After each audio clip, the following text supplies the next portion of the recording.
It's time for change in Toronto. I don't know if it's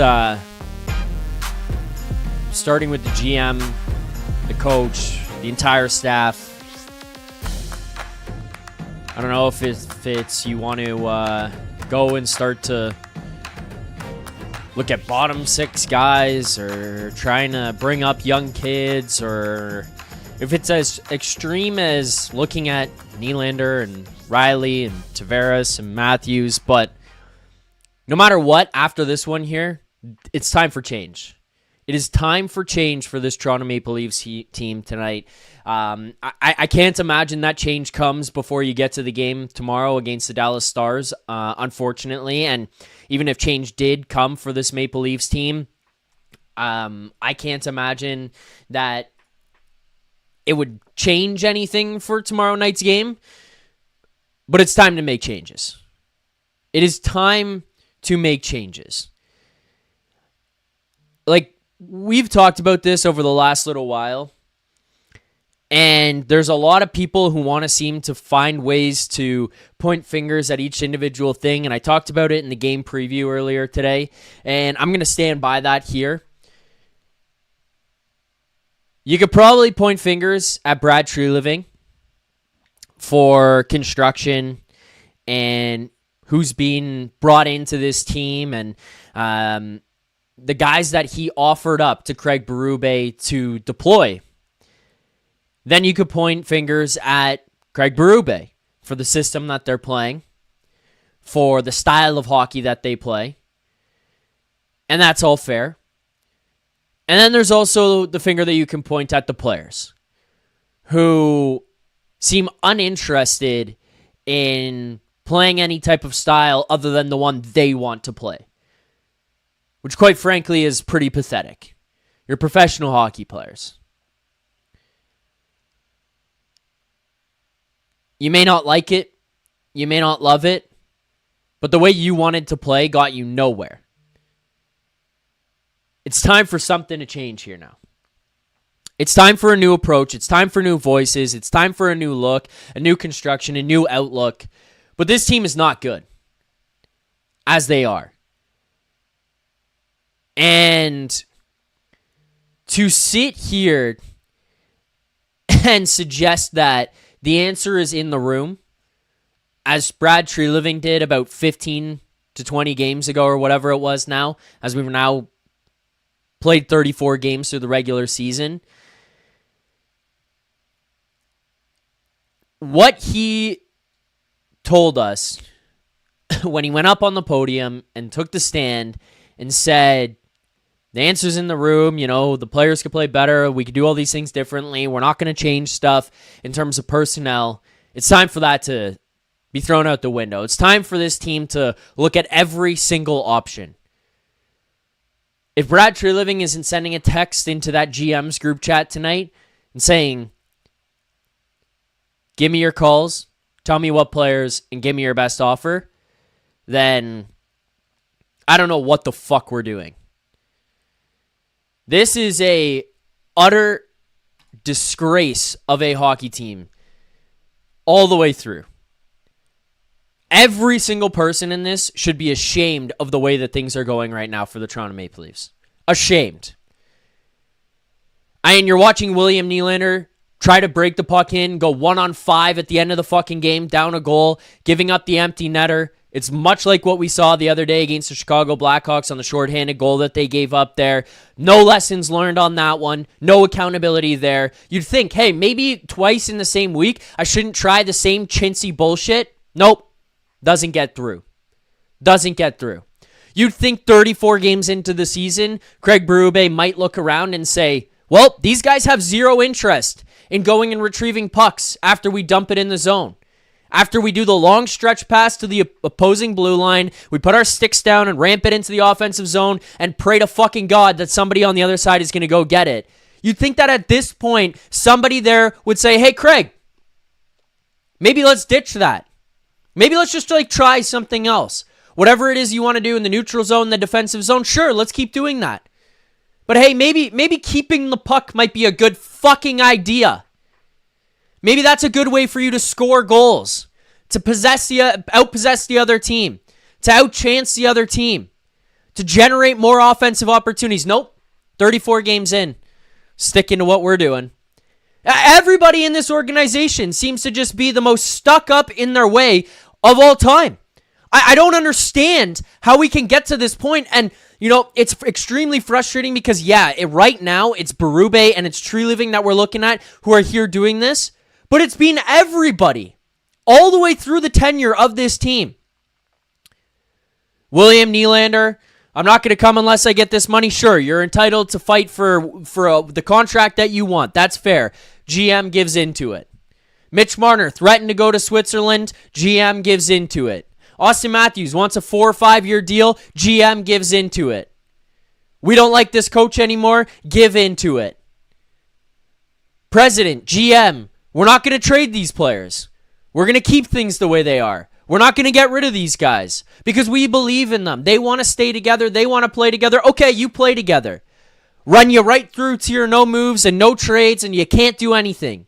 You're handcuffed. You're pigeonholed. You can't do fucking shit. We don't want to play this style. Yep, play this style. Okay, play what you want to play. Play however the fuck you want to play. I saw somebody come here and in the chat earlier, and they were like, the reason this team doesn't do it and can't get over the hump is because the media. The change starts by getting rid of people like you. Are you kidding me? You're watching that performance there tonight, and you're like, it's because Nick Alberga and Zach Phillips go on After Dark, and they rip the performance of this team. Are you fucking high? That's the outcome. That's the result you come to watching that shit? Oh, the guys who go on and break down how brutal the game was, they're the ones who cause these problems. It's a top-down issue from this organization. It was a country club from start to finish, and now you've gotten to this point where somebody came in, he's tried to install something different, he's tried to say we're going to go this way. Whether you agree with what he's doing or not, they've just decided we ain't going to do it. No, we're not going to do it. And now here you are, 34 games into this season. You're probably beyond the point of return with this fucking group in this season. It's unfortunate because maybe I'm a fucking idiot. Maybe I'm just delusional. But genuinely watching the moves that were made, I looked at these guys and thought, you've brought in the right players. You've brought in the right pieces here in terms of building out a bottom six. You've got the right goaltenders at the helm. You've got Auston Matthews. You've got William Nylander. Now, one of the issues here very clearly, Auston Matthews is not the same player. He's like an $8-9 million player. He's not a $13 million player, which is a pretty big deficit when you look at what he's taken up in your cap. That's an issue. You lose Mitch Marner, and I know a lot of people here are running around parading in the streets. Oh, look at this team without Mitch. This isn't a Mitch problem. But you didn't replace it, and you expect Matthews to step up. Not the case. Now you look at all the other guys around him, and you're starting to look at these guys and go, how come you can't do this? How come you can't step up and play this way? How come you can't fill this gap? How come you can't provide this? They might just be the wrong mix of guys. Much like the core four, as we deemed it for so many years and criticized for so many years, they were probably the wrong mix of guys.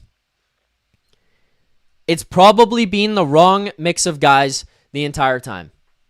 And it was just too late to recognize, and now we're up Schitt's Creek without a paddle. I gave my little diatribe for 10 minutes there. I've probably got a lot more that I want to get off my chest throughout the course of the show. I imagine tonight's show is going to be a lot more similar to what we saw the other night on Thursday after the game against the Washington Capitals. But it's not just me who feels this way. It's our guy Nick Alberga as well. Let's welcome the Golden Muzzy to the postgame show. Oh! Nick, how you feeling? I was going to bring you on. I saw you got in there earlier, but I had some stuff to get off my chest. Oh, it's all good. No, that's great. How you doing? Well, you're half of the blame here for the loss tonight and why the team's like this. I don't know if you caught that part, but it falls on me. I need to go, and the team will start playing better. And then when you're gone, the city will be rid of the bullshit media that makes life hard for the 13, 11, 8, 7, 6, 5, I don't give a fuck how much money, but millionaires that you have on this team. It'll make their lives easier if you and I are gone. Yeah, I think so. I just got a text from a NHL head coach or a former NHL head coach stating he looks like he doesn't like hockey. That's referring to the captain of the Toronto Maple Leafs. So I think you have hit the nail on the head. Like, sorry to disrupt the flow and motion of this show, but I had to drop on here and just shoot the shit with you about, what's to come with this team. Like, I agree with you. Your assessment off the top. I just don't know how you can just proceed as if you're not going to do anything. I think the videos going around and the gifs of Brad Tree living in the press box there in Nashville. Yeah. I think a decision's already been made. Like, that's just my opinion. Yeah. I think Berube's done. I do. I think he's done as well. I just, it's hard. Like, I see people sending the stats, and again, I'm watching the same broadcast as everyone else, and I'm watching the way that they play, and like, I'm not going to disagree with people that the style of hockey is probably not best suited to this team and these players. What's frustrating to me, Nick, is just the lack of interest in trying it. Like, yeah, man. It's hard because I listened to Mike Johnson on Overdrive today as I was tweeted at by some fucking moron on Twitter 48 times earlier today. Listen to this guy, you idiots. He knows best. I'm like, I don't disagree with him at all. Like, we're talking about the same things on the show. But the frustrating part to me is like, because we watched this group for so long and we watched these guys play the style that they played, you can tell that there's more that they can do. And the frustrating part to me is like, yeah, metrics would probably drop off. The production will probably drop off, and maybe the system isn't good for this team. But like, I watch William Nylander, I watch Auston Matthews, I watch Morgan Rielly, whatever you want to point out. And like, I think about the players that are the best players in the league. If you put Craig Berube behind the bench of the Edmonton Oilers, I guarantee you're not going to see pissy pouty face out of McDavid and Draisaitl like you're seeing out of the guys here in Toronto, unfortunately. I know that's harsh, but like, that's where the frustration is coming from me. Like, people in the chat saying, hey, this is brutal coaching. It's like, really? Do you think that Craig Berube is going to go and somebody else is going to come in here and the team's going to win, like 75% of their remaining games? Like, I just don't think so. I think the culture, the DNA, the character of the guys that are in there, they just don't have it. They don't have the interest in like taking pride in the way the team plays every night, the same way that the other legitimate superstars in the NHL do. It makes no sense when you think about like the storied past of this organization, right? Like, how many people would kill to be members of the Toronto Maple Leafs, and like, this is what we're getting. Like, I said this with Rosie on Friday, man. Like, I think it's pretty crazy that we're questioning the work ethic of professional athletes. I know. But like, in this scenario, because in media, like, you're always careful. You always have to assume that guys are trying, but you watch these games and you're like, man, like, are they trying to get this guy fired? Like, personally, I think they're taking too long. Again, I've been on the record. I'm firm with it. I don't think it's a coaching issue. I do think Craig Berube's going to get fired. I don't think it's his fault. You can't fire an entire team. Next guy's going to come in. It's going to be the same bullshit. Like, we've seen tea leaves of this for the last decade, whether it was Babcock or Keefe or now Craig Berube. I think it's quite clear there's a culture issue. There's a core issue. And it's going to be fascinating to me how they navigate this, Zach, over the next couple months. Like, I think you and I are in agreement that, well, you never say never. I think it's very unlikely this team finds itself this year and magically goes on a run and makes the Stanley Cup playoffs. But I'm very curious to see how they navigate this leading to the trade deadline. We saw a couple deals transpired on Friday. Mason Marchment goes, Phil Deneau goes to the Montreal Canadiens. But like, what's the approach now? Because I still think the biggest question they have to answer, they being the Maple Leafs, who's going to be the GM of this team? Like, you have to answer that before anything else. Would you agree with that? 100%, because I think that deciding the direction of the franchise is probably also going to decide who the guy is that's leading you into that. You brought in Brad Treliving to be the guy who's trying to help push you over the top, whether that's the right decision, wrong decision, whatever. That's what he was brought in here to do. So there's part of me that worries, hey, if the decision going to the trade deadline and the approach going to the trade deadline is going to be, let's retool, let's reboot, let's get ourselves ready for next season and take a step back here, get out of this year. It's not going to work. We're not going to make the playoffs, and then we'll retool like what Boston did and get yourselves ready for that. I worry that Treliving's not the guy. I think part of it is just the approach that he came in here with was to win, and that's always going to be in his, part of his approach and the way he looks at this team and the game.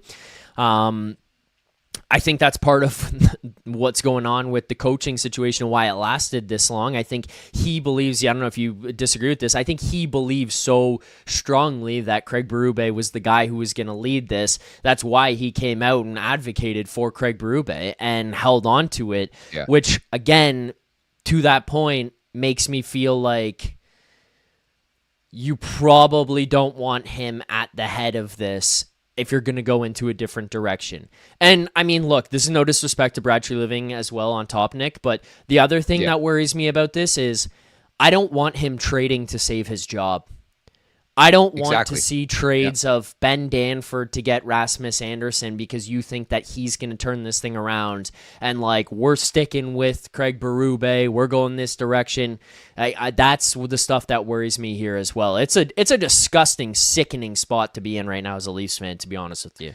I agree, man. Like, I'm with you. Like, I got to piggyback what you said off the top. Entering the year, I got to own it, man. I thought this team was different. I thought they were going to be harder to play against. I thought they were going to be more difficult in the Stanley Cup playoffs. Now, I question if they get to the Stanley Cup playoffs. It's going to be a massive uphill battle, but I liked the additions. Like, I truly can tell you right now, I liked what they did in the offseason, and this is not what I expected. I think the saving grace has been maybe the crease at the best of times, but still some questions about that and durability and stability and longevity. But I think moving forward, you're almost forced to take a wait and see approach. Like, I think the first domino to fall, again, this is just my opinion. I have no clue what the hell is going on behind the scenes. It's a coaching change. So you bring in a new guy, whether it's DeBoer, Laviolette, Bruce Boudreau, and then you go from there. Because I agree with you. Like, that is my biggest concern right now. Not that I'm anti-Brad Treliving, but that's why I think you have to decide what you're doing with your GM, because any sane person who's in that role right now would be trying to save their job and not thinking 3 years down the road. So I think you got to make that decision. Like, I mean, we haven't seen the combo firing in a while where it's coach and GM, but I truly feel like you have to make that choice on the GM. If this is in fact the guy you want you to lead this team to X amount of years, 2, 3, 4 more years, then you've got to make that decision first and foremost, I think, right? Yeah, well, okay, so this is the thing, who's the GM that's out there? I'm not saying like the right GM to get you into that spot, but like who's the GM that's out there? I can't even, I don't know, maybe I'm just not in the moment thinking of a guy, but who's a guy this that's is a hot take. This is a hot take for me. And again, like I never like advocating for people losing their jobs. There's no question these people are passionate. They love what they do. Berube's won a cup. Tree's an absolute stallion. He's one of the best human beings in hockey. I'll truly say that. But obviously, people make mistakes. Things don't go right. And this is part of the job to analyze. I think a guy that would make a lot of sense, who I wonder if was in the running to begin with, is the guy who just got hired by Buffalo an hour ago, and that's Marc Bergevin. I think it's surprising that Bergevin hasn't had a second run at things when it comes to being a GM in this league, considering, like, in my opinion, at least, and I have a good scope on the Habs. I'm from Montreal. I got family members who are Habs fans. Like, I watch that team really closely. I think for the most part, like, Bergevin did a pretty decent job with that team, and that included acquiring Shea Weber for PK Subban, right? Like, I like a guy who's not scared. Yeah, exactly. I'm like, Bill Guerin's forever got, respect in my world, regardless of how this Quinn Hughes deal goes. But somebody's got the balls to pull off something people don't want and people don't like. So I would ultimately look at Bergevin as like one of my options right now. Yeah, the thing that worries me is what you just said to lead into bringing up Bergevin. He just got hired in Buffalo as an assistant GM, so I don't even know when that timeline becomes, because you and I are talking about something happening Monday. Like, we're looking at do things change Monday, and Bergevin just gets snatched up by Buffalo today. But, Nick, I'm with you. I think that you start... I think that the first chip to fall is the coaching staff, and I would do all of it. I was thinking about this watching the game, because I started obviously thinking about how, like, in the third period, Evangelista scores that goal. I'm like, That's it. Like, That was this team just filthy. doesn't have the result. That was a filthy goal, but this team just doesn't have the resolve to battle back. Nothing. You get down late. You're on the road. You've blown a lead here in this one. Like, it's sheets. It's good night. Thanks for having us. We'll see you in Dallas tomorrow. And you just knew right away. Like, I tweeted out the Vince Carter "it's over" gif. Like, Evangelista scores to go up by 1 goal with 11 minutes in the third period. You watch the guys on the bench, and it's like, that's the game. We'll see you tomorrow. But I mean, I just look at these guys and I'm starting to think about it. Like, the thing that you might be able to get lucky with here is, like, you ever watch the Cesar Millan, like, dog training shit? When they've got these, like, just rotten, spoiled dogs, and it's like the owner is like, oh, like, Fluffy, like, don't touch the couch, and the dog's just fucking, like, biting shit, and then they bring in Cesar Millan, and he just, like, whips them upside the head. It's like Sheldon Keefe was, like, the like, soft dog owner who was like, oh, no, like, don't worry about it, and then, like, you went the other way with Craig Berube here, where you went fucking way over the top, and it's a guy, and again, like Rosie said it the other day, he's not a guy who's gonna berate these guys or anything, but he was like, he's obviously doing some caveman hockey stuff here. He's trying to simplify the game as far as it can go. He yells, he screams, he calls out the players. It is what it is. You probably try to find somebody here in the middle. You try to find the guy who, when the dog acts up, he'll smack him on the head and say, don't do that, but he's also going to, like, cuddle the dog at night. And then you're good. And maybe you can figure some things out. I wonder if the guy to do that, which you might have to throw a lot of money at him, but it's Pete DeBoer. And you say, Pete, we've got a fucking project for you. You want to win the Stanley Cup. We know that. And we might not be in the best position, but I don't think Edmonton's firing their coach.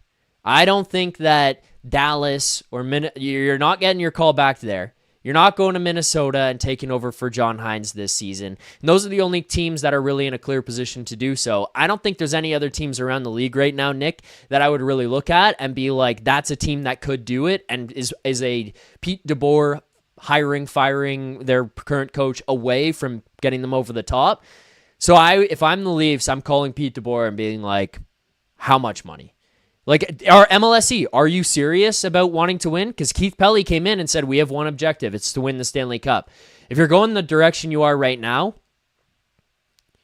you're looking at empty buildings and missed playoffs, as we've seen the articles circulating over the last little while, that attendance is going down. People are getting fed up. The team is quitting on the coach. The coach is quitting on the players. Something's got to change. Like, Pete DeBoer, I think, is the first call that I'm making, because I think he's a little bit of a hard ass, but I think he's a guy who's a really good hockey mind, and I think he is also a guy who can kind of be there to, like, help encourage the players and put them in the right direction. He can win game sevens. That's a good step in the right direction. They obviously got to get to another game 7 and get to the Stanley Cup playoffs. But yeah, I mean, ultimately that is the number one name on the board. I would like, as sort of somebody just covering the team, I'd like to look at different possibilities. Gerard Gallant comes to mind. I don't think Torts is a good fit. Like, these guys would start crying a day into a Torts regime.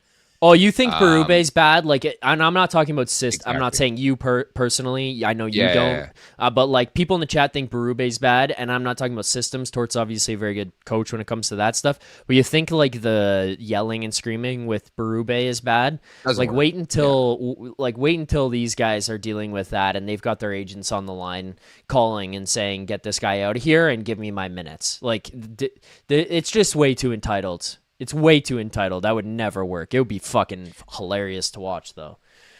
I got to give a shout out. My boy Brett just texted me. He said, give a shout out to my buddy Dom, most frustrated Leafs fan going. Shout out to Dom, who's watching and listening to this show right now. Really, really appreciate everybody here in the chat at the Leafs Nation 401. Hit that like button. Hit that subscribe button. But yeah, to me, it's just like, it's really, really frustrating because, again, I'm steadfast in saying that I look at this roster and they should be better. And maybe that's just me just being an idiot hockey fan and not knowing what I'm talking about. But I look at this team and I'm like, it's more of like an effort and extracting value out of the players. And right now, they're not giving it for their coach. Like, I can't remember a time, honestly, when a team has quit on a coach this much and this often. Like, and I think there's been signs and breadcrumbs throughout this season, man. Like the Pittsburgh game on Prime, like there's been like 5 or 6 games where you're like, man, like his message is not going through. And it's funny, me and Rosie were talking like the first month of the season. And we're like, you know what? It's the classic prototypical October for the Maple Leafs. They're going to figure things out. They're going to wake up in the month of November. But then there's like the constant like game or two where you're like, man, like Berube's demanding this and we're all expecting a response and it's not coming. For me, I think there's telltale signs of when a team has given up or stopped receiving or not listening to the message. And I think we're far past that point where, and again, if you go back and look at the videos of Brad Treliving, that looked like a man to me who knew he had a tough decision and it was about to make a very, very difficult decision, not to mention the timing, right? Like it's Christmas and you're about to hand a pink slip to a guy who's won the Stanley Cup like 6 or 7 years ago. It's pretty crazy. It's a massive indictment on these leaders. Like the one thing that does piss me off, Zach, is, I've been at this for a long time and I've been covering this Maple Leafs team specifically for the better part of the last 10 years, how it's always the media's fault. Yeah. Like, how can you sit here with a straight face and not really question what the hell is going on, the compete level, the work level? Like, I think you look at various different teams. We're running them out of town. We're running them out of town. We should all hold hands and dance in circles and say, it's okay, you'll get them tomorrow. Yeah. Because, man, like, I don't know about you. I've been going down a rabbit hole maybe the last couple of weeks and just thinking back to the great times. I know Pete Blackburn sort of chirped me on Twitter a couple of weeks ago when I was like, I took this shit for granted, which I did. Like, making the playoffs is very difficult in this league, regardless of the fact that half the league makes it. But it was more so like watching clips of the star players, how horny, how good they were, how strong on the puck they were in their first 4 or 5 years. That is gone out the window. And I think there's like this level of like arrogance or entitlement in the way they play the game. It was just really, really pure to watch Matthews and Nylander and Marner and those guys like come up. Like Connor Brown was on that team. They played like that carefree hockey, man, that was so inspiring, where it was like, hey, I'm just so happy to be an NHL player. And now they play like a bunch of prima donnas who are thinking about their wardrobe. They're thinking about what they're doing after the game. And they're not really thinking about the job at hand. And that's the big frustrating part, I think, for Leafs Nation right now, man. Yeah, and like, some of it is just where coaching, like it gets lost, where it's like Craig Berube is not the guy telling William Nylander to go 1-on-4 at the end there. Craig Berube is not the guy in the second period when Auston Matthews gets in tight on a 2-on-1 and he's basically he's pretty much in alone on Juuse Saros and he decides, I'm going to try to force this thing through the defenseman who's down on one knee trying to block a pass and go backdoor to Matthew Knies when, the old Auston Matthews is faking a shot, dropping a shoulder, pulling it to his backhand and going short side tit on Juuse Saros. Like that guy, like those, Craig Berube is not making those decisions. Even when I'm watching these guys, when you watch the dump and chase stuff, I get that this is probably not the best for the team, and that's where I'm looking at it and I'm like, okay, I can understand why you could look at this team and say, hey, let's do the coaching change. Let's do that. But, John Tavares, look, man, he's not going to drive play. He's 35 years old. He's not going to be the guy who's going to carry you through it. He's just going to show up and be a professional every single night. But I watch the Tavares dump in outside the blue line and the puck goes around and it's William Nylander on the other side and he kind of takes a look and holds up. Oh, there goes Brady Shea into the corner. He's going to go get the puck. I'm going to be in a 50-50 battle here. I'm not going to do that. I get that maybe you don't want to do the dump and chase, but we're talking about possession numbers, ability to get the puck into the offensive zone and then drive play, carry the play. A lot of this is these guys just looking at this and being like, I don't want to do that. To your point, when you're talking about possession and all that kind of stuff, it goes to the prima donna stuff that we're looking at where it's these guys do not have the same ability that TJ Oshie and the Capitals did when they went in that room and they looked at each other, as he brought it up on your show on Leafs Morning Take the other day. And they looked around and they said, okay, fine, we'll do it. We'll play that way. And then they won a Stanley Cup. I don't think these players have it because they're basically being asked to do, I'm not going to say the same thing because I think Barry Trotz's system's probably different, but they were being asked to play defensive. They were being asked to block shots and finish checks and take hits to make plays. And they were like, okay, fine, fuck it, we'll do it. And then they won the Stanley Cup. I just don't think these guys have that interest because if there was that buy-in, I think that this team is at bare minimum in a playoff spot here right now because I can't wrap my head around them being as bad as they are with the guys who are in that room right now. Yeah, and I think it has to be lightning in a bottle if it's your approach right now from Brad Treliving, and that you got to make a coaching change and then hope that you light on fire. Like it's happened before. I know it's crazy to say right now. I know we're down on this team. I know they're playing like shit, but maybe it's just a new voice that comes in that room, or maybe you make multiple changes to the coaching staff and it ignites the team. Like that's what's frustrating, Nick? Sorry for cutting you off, but you know what's frustrating is that they took this long because like. And I'll go back to you on this, but just I think about that press conference. After the press conference, it was a little bit of like a wobble where it was like, okay, it could get better. It's not really. And then it got better. They played like 6 games where you, Rosie, and I remember on Morning Take, on After Dark, we'd come here and be like, wow, that's the way you got to play. And then all of a sudden over the last 7 since then, it just went right back. And it's like you're in the same spot. You've now blown 34 games of the season, and Craig Berube's still here. Like, did you put yourself too far into the hole on this one? That's what's frustrating right now. I think they did. I think they have waited too long. It's actually pretty interesting when you look league-wide that we're here on December 20th and not one coaching change has been made when a guy like Pete DeBoer is out there. But it's also fascinating to me, like, just because Pete DeBoer is out there, I think you make a pretty damn good point. Like, does he want this job? Like, does Pete DeBoer look at this team and say, hey, like, they're anywhere close to winning a Stanley Cup? Like, this guy is a finisher. He's not like that mid-tier guy that you bring in to take that team to the next level. Like, Pete DeBoer, and I understand winning's been difficult. It's been hard for a lot of coaches in this league. But he's, for me at least, he's more of a finisher that you bring in to put your team over the top. And, like, that in lies the question for me is, like, sort of their approach to that whole thing. But I think it's got to be the play. Again, getting back to my initial point to start off this entire conversation, like, I think that is the play. I think you have to make the coaching change. Yeah. Fuck, the players always fucking win in this league. It drives me insane, but you can't fire an entire team. I also do think you got to start having like serious conversations about going to these guys and being like, hey, I know you got a no movement clause, but like if a deal comes up, it's probably going to leak in the media. Give me a list of teams. If you want to handle this like a pro, I think you got to comprehend and understand like what we're doing here, what we're trying to sell. Like this is across the board. I would be open for business. Like it's crazy to say that, but if somebody called me on Riley, that's an easy one. Yes. That's the first guy I look at. Yeah. Like I love Morgan Riley. Okay. I hate prefacing by saying that because I don't think he's like, I think it's tough to play in this market. I'll leave it at that. But like, it's just time to end that marriage, I think, with Morgan Riley. I would just go to him. Hey, give me a few teams that you and your wife would be open to going to, and we'll try to make something work. And, you know, we'll be pros about it. Like the one thing I really respect about the whole Quinn Hughes thing is like, you see how much admiration he had for the Vancouver Canucks, the way they handled it with professionalism, and, you know, the gratitude he gave them following with that press conference in Minnesota. Like, I think you sort of have to read into that, but I think there's an element and there's a way to handle a situation like this. But Riley, anybody, Nylander, you want to call me on Matthews? I think it's going to be really tough to trade Matthews right now because we all know like there's something cooking, there's something going on. Yeah, it's probably not the right decision. I think the summer is probably an easier play for that.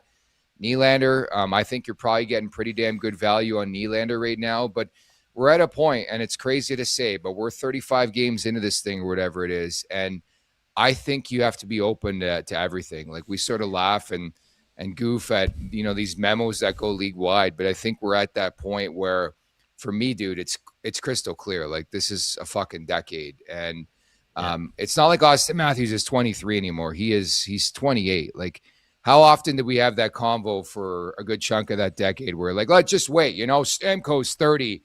Ovechkin 30, like they're finally going to win. We're at a point, we're at a crossroads where I think it started with Marner. Yeah, you know the old saying. Like even, again, not to intertwine the Marner conversation, but if I had to make the decision again, and I know the Leafs didn't have the decision, I'm perfectly fine. I'm good. I'm happy Marner's not here. I'm still happy he's not here. I don't want him on the team. I think all these guys are the issue. It's not just Marner, it's across the board. Yeah, and I think it was always the wrong combination. That's kind of one thing I said, and I know it's easier to say now, but that's the one thing I think I'll defend a lot of Leafs fans, us as well, on this one, is that, I wasn't working with you guys back then, but I remember after the Montreal series being like, something's got to change. I'm sure that you probably felt the same sentiment or a similar one at minimum, where it's like, hey, this group together probably can't get it over the hump, but you've got some pieces here that you can trade for a guy who can help you get there. And you just missed the boat. You missed each time because you held out too much confidence in the guys that you had and fell in love with the guys that you had. And it's the same conversation here where like I end up in a screaming match with Prague on the postgame on Thursday, and 3 hours into the show, it's 1 a.m. and we're yelling at each other about trading fucking Andrew Raycroft. Like, this is where we're at, where we're just talking about trade after trade that has gone wrong for this team and the organization. And it's just like falling in love with guys, being stubborn and stuck up and saying we're not going to change. And it's just gotten us to this point. But I'm with you, man. Like, I think that the first thing you do is fire the coaching staff. So everybody? You would do everybody? Everybody. Well, like, what is it that you want to keep from these guys? The power play is the worst fucking power play I've ever seen in like the Toronto Maple Leafs play ever. Like, I genuinely can't think of a time in my life, even when Jay Rosehill was on the team, where I'm like, holy fuck, the power play is this bad. Like, I can't even begin to comprehend how bad this power play is.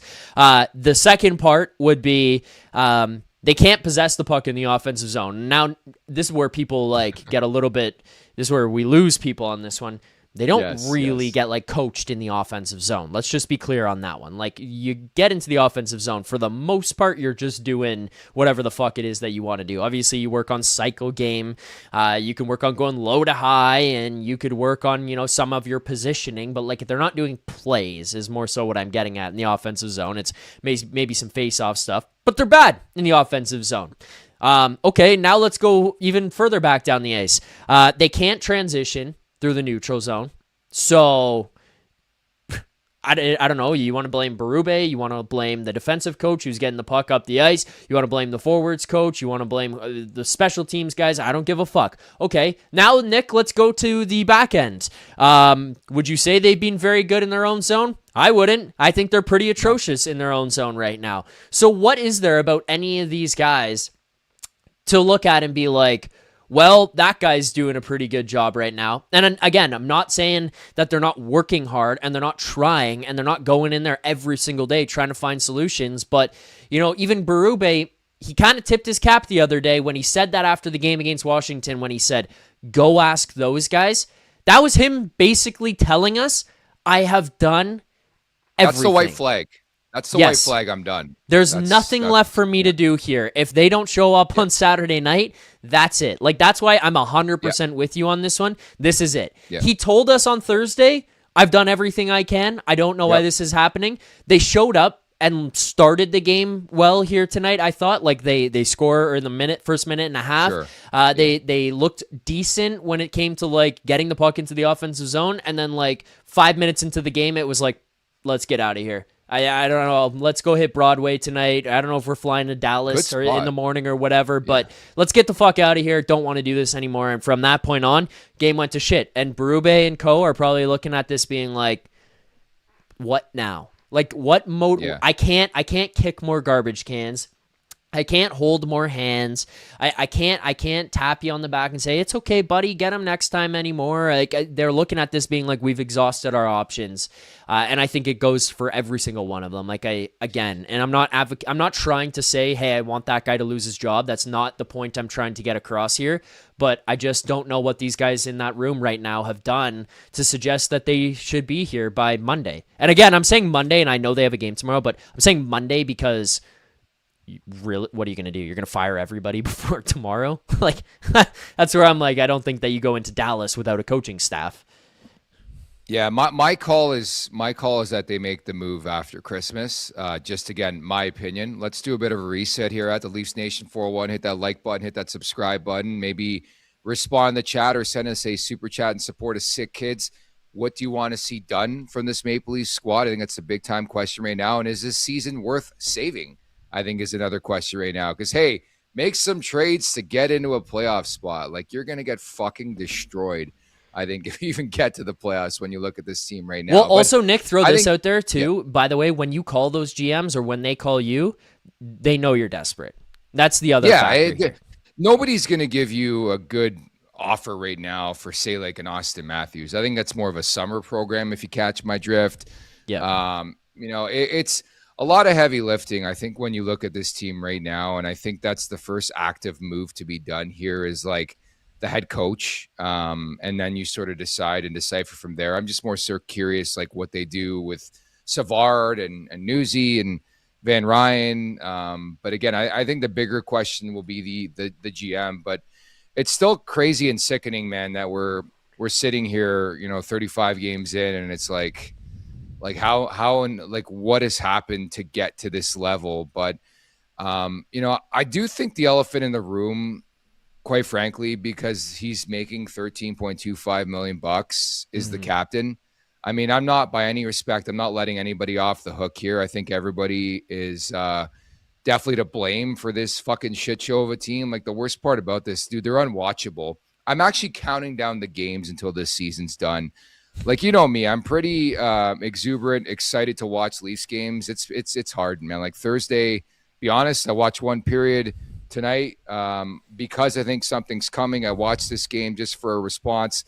Nothing happening. Obviously, we're all over it here at the Leafs Nation, but it reminds me a lot of those Blue Jays squads. I've said this before, those Jays squads where it's like, man, home run or strikeout, and it's like, fuck, I tune in. It's hard to root like, for. Show me something. But again, not to bury the lead, I need to know what the hell is going on with Matthews. Like, there is no way in my world, and this is it's getting worse and worse. Like, it's getting noisier and noisier. And again, I've had a few people and some loser try to tag me in a fucking tweet yesterday with Leafs PR saying, how can you give this guy access to the room when he's endorsing a Matthews trade? All I'm doing is starting a conversation. I can't for the life of me believe this guy's healthy. There is no way you go from that guy. I actually had somebody tweet me tonight and blame Craig Berube for Auston Matthews turning into David Kampf. Like, I just can't buy that. You watch the game, Zach. You're a great player. I've played with you in beer leagues. You set me up for a great couple of backdoor taps. There is no fucking way this guy is even close to 75%. There's no way. I watch Leafs games and I'm like, there's like 20-minute blocks where I don't notice the captain of the Toronto Maple Leafs. And honestly, I genuinely feel bad because I had to come out here and shit on this guy. I love him. Auston Matthews has been one of my favorite players in the fucking league since he scored 4 times in Ottawa in his season debut. And I got to come on here and shit on this guy because they won't tell us squat on what the fuck's going on with this guy. Like, it actually drives me insane. And I hate that aspect of the job because obviously you want to root for these guys. I don't want to be that guy that's known as the guy who tries to get these guys out of town. Like, that's not my play. I'm a passionate Leafs guy. I love this team. I was telling somebody the other night, like, it would complete my life to watch the Jays win a World Series or the Blue Jays win or vice versa, or the Maple Leafs win a Stanley Cup. Yeah. But we're at a point where it's like we either need an answer, or again, we're at a point where it's like, okay, it's just like they're not telling us anything. So this is play induced, which is very, very problematic. Again, what you're paying this guy and the production you're getting, where he is honestly being paid, Zach, as one of the more high-profile players in the league, one of the best in the league. He is currently making more money than Connor McDavid just extended for in Edmonton. There you go. It just, again, it's sickening when he's the captain. Like, this is and I know it's cliche to talk about, but this is your drive guy. Every team's got a captain, or for the most part, you guys get what I'm saying. They got a captain, and that's the guy you look at like, hey, bring the fucking heat. Bring the smoke. Like, again, I hate using McKinnon as an example because he's like a one-off in this league where, McDavid or, Lister captain. But that's the guy you look at that team. Like, that's the heartbeat of the team. Do you watch the Leafs this season and say, hey, that guy's like Auston Matthews is the heartbeat of the Toronto Maple Leafs? He's an afterthought, man.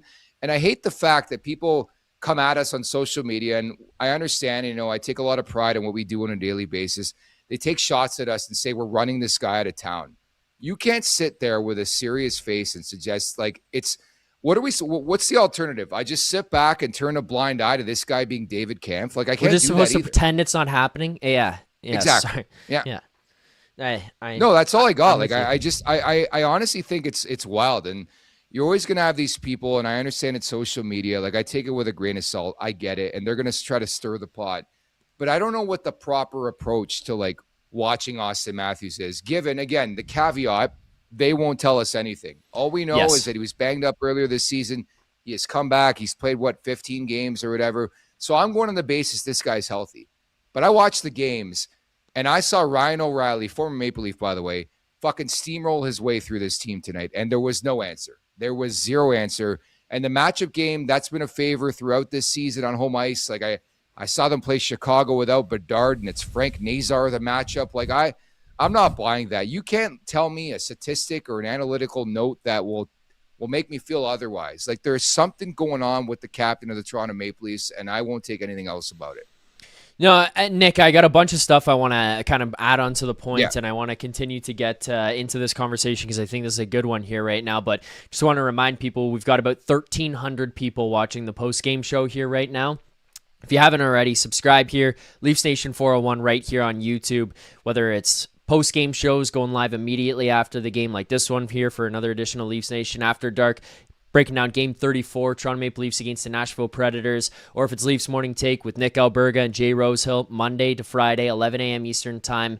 Every weekday, you're going to want to be subscribed as we break down the entire remainder of this Maple Leaf season, which may be one of the longer years that we have gone through here on this channel. But it is. Regardless, win or lose, we will be here breaking it all down. So like the stream here tonight, subscribe.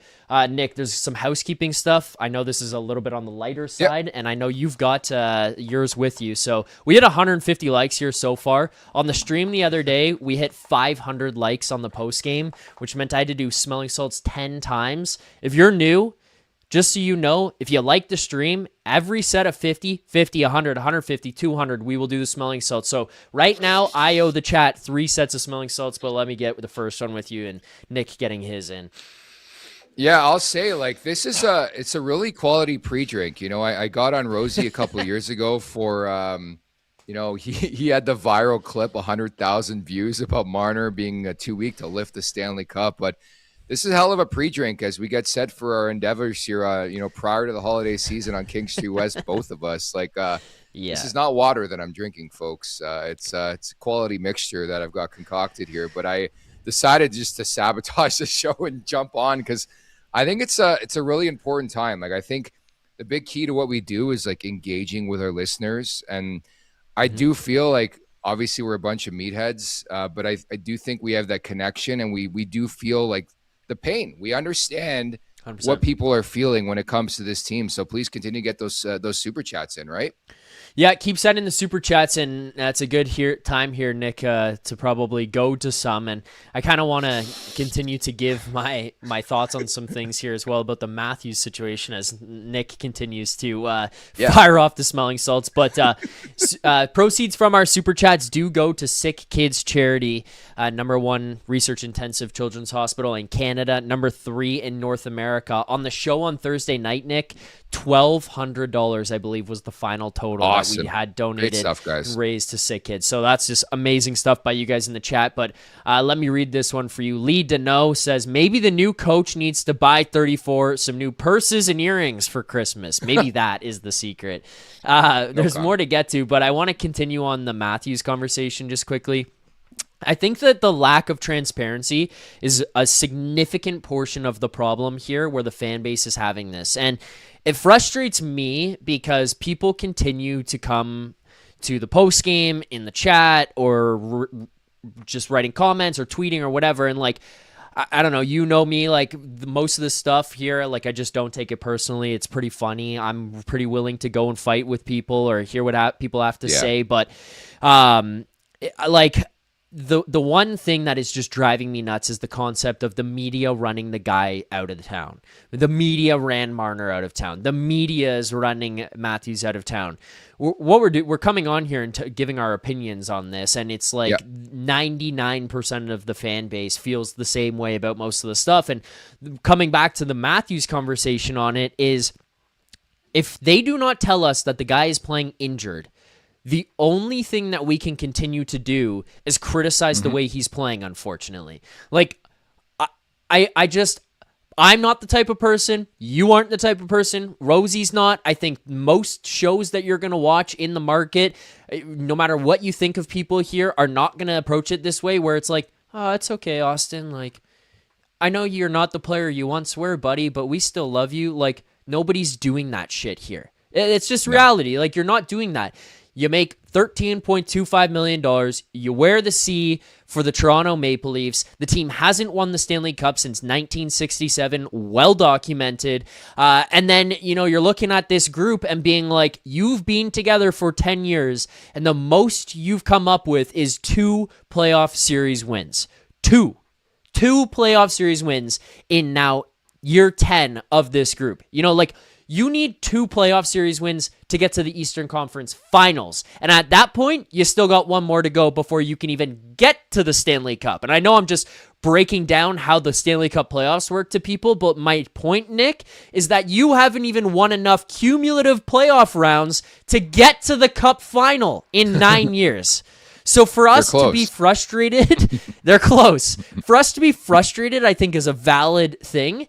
And yeah, I'm starting to look at this and just not even know what to do. Like, I come on the post game and want to break everything down. And like 6 1/3 brought up here earlier, the second goal that Nashville scored, pointing out Auston Matthews. That's not an injury thing. That's an effort thing.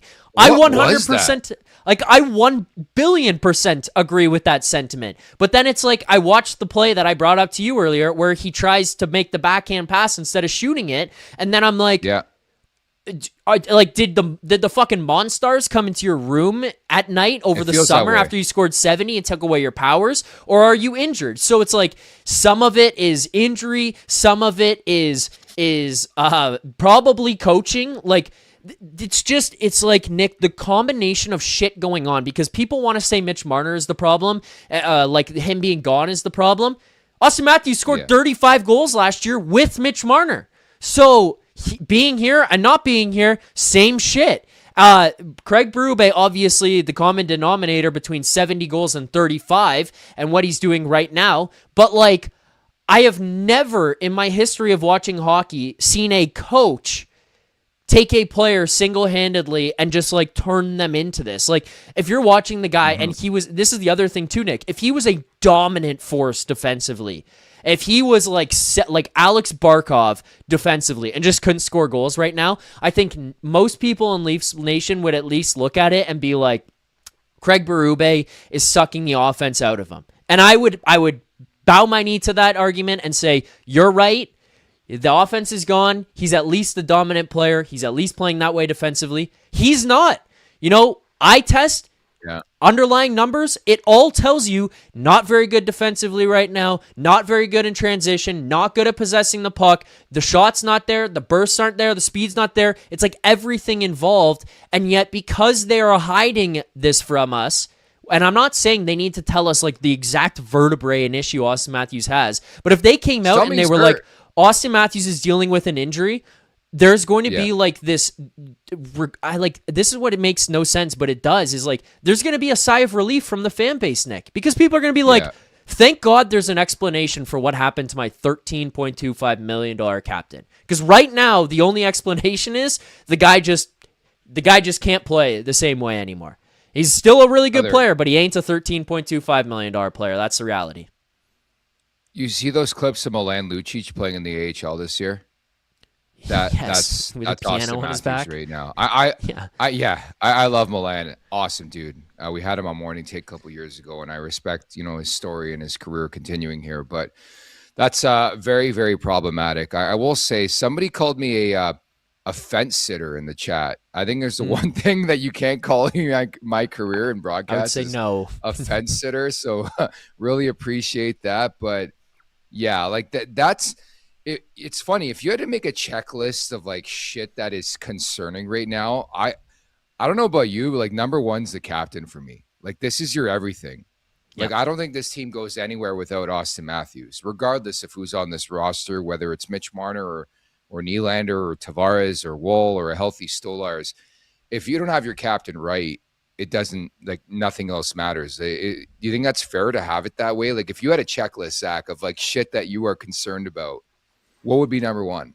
Yeah, 100%. And I mean, I talked about this on Thursday a little bit, but like, Yeah. again, back to the whole injury thing, Nick, and this is where I'm looking at is like, if in the summer they knew that Auston Matthews was dealing with whatever it is, which is also, again, weird because all the stuff that we heard about the injury he had to start this season, it was a different injury than what he had last year. So I don't even know what to begin to make of that. But my point being, if they knew that he was not going to be back to like 45 to 55 goal Auston Matthews and he was going to be this player, why was there not more of a push to make something bigger happen? Because you should have seen, like, that is a foreseeable, this is a foreseeable outcome, I should say, by the management if you knew Auston Matthews was going to be this player. You know, you needed to insulate them with somebody else. Again, you needed to go out and find somebody who is going to be that different piece to add to this. And I know a lot of people say, Mitch Marner, he was right there. No, the whole point was you needed to get off that guy and try to find somebody who had something different to bring to this team. But you needed to push your chips in harder to find that if you knew that this was going to be the case. And then the other thing is, if you didn't know here that this was going to happen, like... this is where I just become at a loss of words, where that is such a problem, because if you had Auston Matthews playing as 45 to 55 goal Auston Matthews, Nick, you're not in this spot. You probably win this game tonight. You win, you're at least tight in the game on Thursday. You know, you don't have the situation you did against Chicago on Tuesday. You look at the power play, it's not doing what it's doing right now. If Auston Matthews can at least elevate his play, look at the game against San Jose where they lost in OT and he just decides not to shoot from the top of the circle and skates into traffic and turns it over and it goes the other way.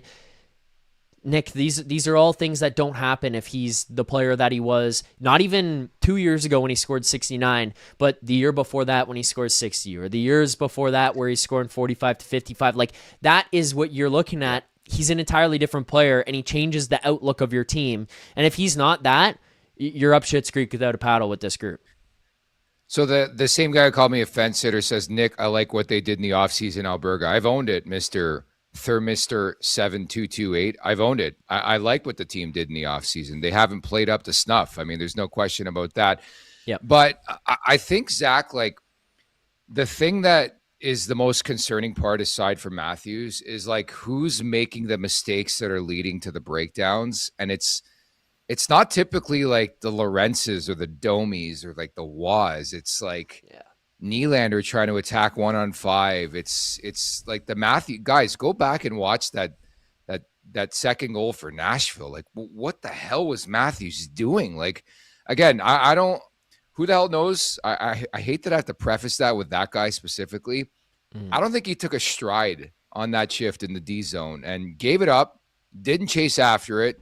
Let the Predators player down Broadway, literally, because obviously there's lower Broadway there, and he tucked. And it's like, that's the big issue for me is like, it's the leaders. Like it's Riley, it's Tavares, it's Nylander, it's Matthews. Like, these are the guys that are supposed to grab this team by the balls and say, hey, we're fucking winning tonight. And that's the unfortunate nature for me. Like, these guys get paid lots of money. Like, even JT, man, he's started to blend in. Like, he had a really, really good start. Matthew Knies, again, I've said it before, and I'm not giving him like a line bypass here the way you and I would get on King Street West. He's not 100%. I know for a fact Knies is playing through an injury right now. Yeah. Lower body injury. But, like, I can't give these guys a pass. Like, like you look at, I think Minnesota's a great example. Do you watch the Wild play hockey? Yes. I watched a lot of the game today. I watch a lot throughout the league. You guys know this. But watching Minnesota play, like the sacrifice, the buy-in, like even a guy that Chief had in St. Louis and Vladimir Tarasenko, obviously a different player than he was like maybe 8 years ago. But fuck, I was watching that game today against Edmonton. A red-hot McDavid. Draisaitl was like foaming at the mouth. He hasn't scored in a while. And just the way they played in that game and how rejuvenated they look, and even before the Quinn Hughes acquisition, like, I think any sane person who watches hockey looks at that Wild roster and are like, if you compare that Wild roster to the Maple Leafs roster, it's night and day, in my opinion. Like, I think the Leafs have way more talent, but that team plays like a hockey team. Like Danila Yurov, who I think half the league has no fucking clue who that guy is. He's the number one center on the Minnesota Wild right now. No disrespect to him. He's a good player. But I'm just telling you, it really doesn't matter, how much guys make. It's like buy-in. And I watched John Hines, the job he's done. He was on the sheet earlier this week. And was it him or Guerin? One of those two. Hines was on, right? Yeah, it was Hines. It was Hines, yep. So I think it just, they're a perfect example of, regardless of how much money they pay guys, it's like the body of work, the roster you put together. They're living proof that if you play as a team, you can win. And I think I look at this Leafs team every night, this one included, and I'm like, they don't play as a team. They play as a bunch of individuals. And I think that's the big undoing with this team right now. No, not just right now. That's been the undoing of this team every year, Nick. Like, that's the problem is, like, they get to the playoffs and it's just, it's not the team game. It's not a team mindset. No. It's very easy for them to unravel because they don't have the team approach. Like, again, we sound like, I know there's so many people who want to be like, look at the X's and O's and stuff, but it's just like, holy fuck, watch these guys. Like, they don't do these things that you need to be doing to be a successful team. When was the recent game where they had plenty of opportunity to clear the puck and get the win, and then the other team scored? What game was that? I've lost track. Where they're trying to clear the puck? I got to look back. San Jose. You guys in the chat group, the San Jose game where they were ready to win that game, but you could tell some guys were spraying the zone because anybody who's played hockey, you're horny. There's an empty net, you're horny, and the right play off the glass. And you're so right. Like, the commitment to being a team is like not even comparable to even Boston. I'd throw into that conversation. Like, I really, really respect that team. Do I fucking hate them? Yes. As a Leafs fan, I hate them. But they play the right way. You look at that roster and you tell me they're better than the Toronto Maple Leafs, like on paper alone. I think you're insane. I think you're smoking a shit ton of marijuana or something. So I think there's a lot of living proof examples throughout this league, Zach, where you're like, they don't have the most talent, but they give it. They play for their coach. And right now I watch this Leafs team. Every night I come away and I'm like, they're not playing for their coach anymore. It's been evident for a long time too. Yeah, they quit on him. They quit on him. Long time ago. Yeah. Yeah. I like, again, I'm with you. Like, I don't think Berube is the problem. I don't think he's helping this, but I don't think he's the problem. The only saving grace in all of it is, like, everyone wants to say they've gone through too many coaches. I don't think they've gone through too many coaches. I think the group has been let off the hook with stuff where, specifically, going into summers being like, nope, everyone's staying. We can and we will. That was the famous comment from Kyle Dubas. We're going to keep them. We believe in this group, yada, yada, yada. Like, they were always giving that out. And then it was always like, people coming here. The other thing that I've been seeing and dealing with for a long time was always like, well, they lost in the playoffs those years because the bottom six didn't score goals. And it was like, well, the bottom six had as many goals as the top six. So why is it that we're pointing at the bottom six in a series against Boston that went to 7 and saying, oh yeah, the bottom six needed to win you that game? No, the guys you pay all the money to, they need to step up and score and, again, let off the hook. But, Dallas, they've gone through more coaches, not Colorado, the Oilers, have gone through more coaches over the last little while. Like, they've done it. They've changed coaches. They've given it different approaches, different tries. So maybe bringing a new guy here helps. The only thing to me that I just I think you went too far. You need to win too many games and make up too many points to turn this season around. Unless somebody comes in here and they are a fucking miracle worker. But I mean, again, Nick, to the point, like, about Auston Matthews and the coaching versus injury versus how he played, whatever, I would be interested to see, like, what happens if somebody comes in here and plays something different. Do things change for Auston Matthews if a new voice comes in? Because if they do, and if he comes in here and Auston Matthews all of a sudden looks like Auston Matthews of 2 years ago, well, fuck, hand up, we're wrong. I just can't see that being the case, which, again, if he doesn't go and if he's not the motor, who is? What drives this? Who pulls them into it? He's the guy wearing the seat. Somebody wants Bieber to coach this team, actually. Bieber. Yeah. That's where we're at. work. Here's Justin smelling salts Bieber again. should coach the Toronto Maple Leafs.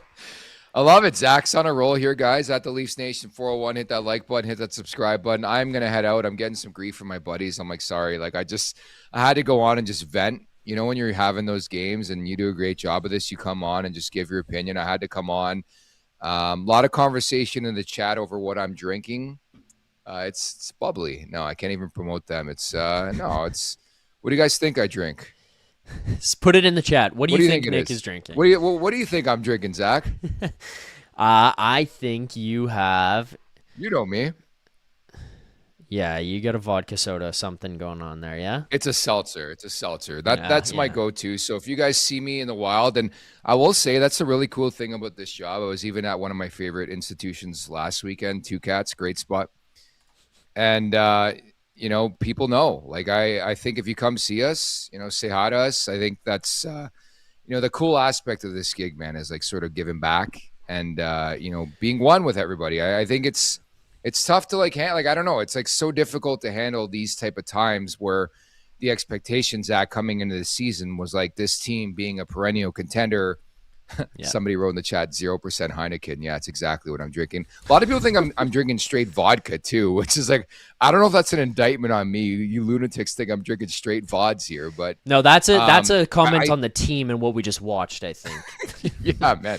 I mean, what's the worst tequila? Like, what's the worst alcohol you can drink? Some people are saying tequila right now, but yeah, like watching this team right now, you need to have a couple of shots of something. So, yeah. Zach, I'll leave it at that. Zach and I will be doing Leafs Morning Take on Monday.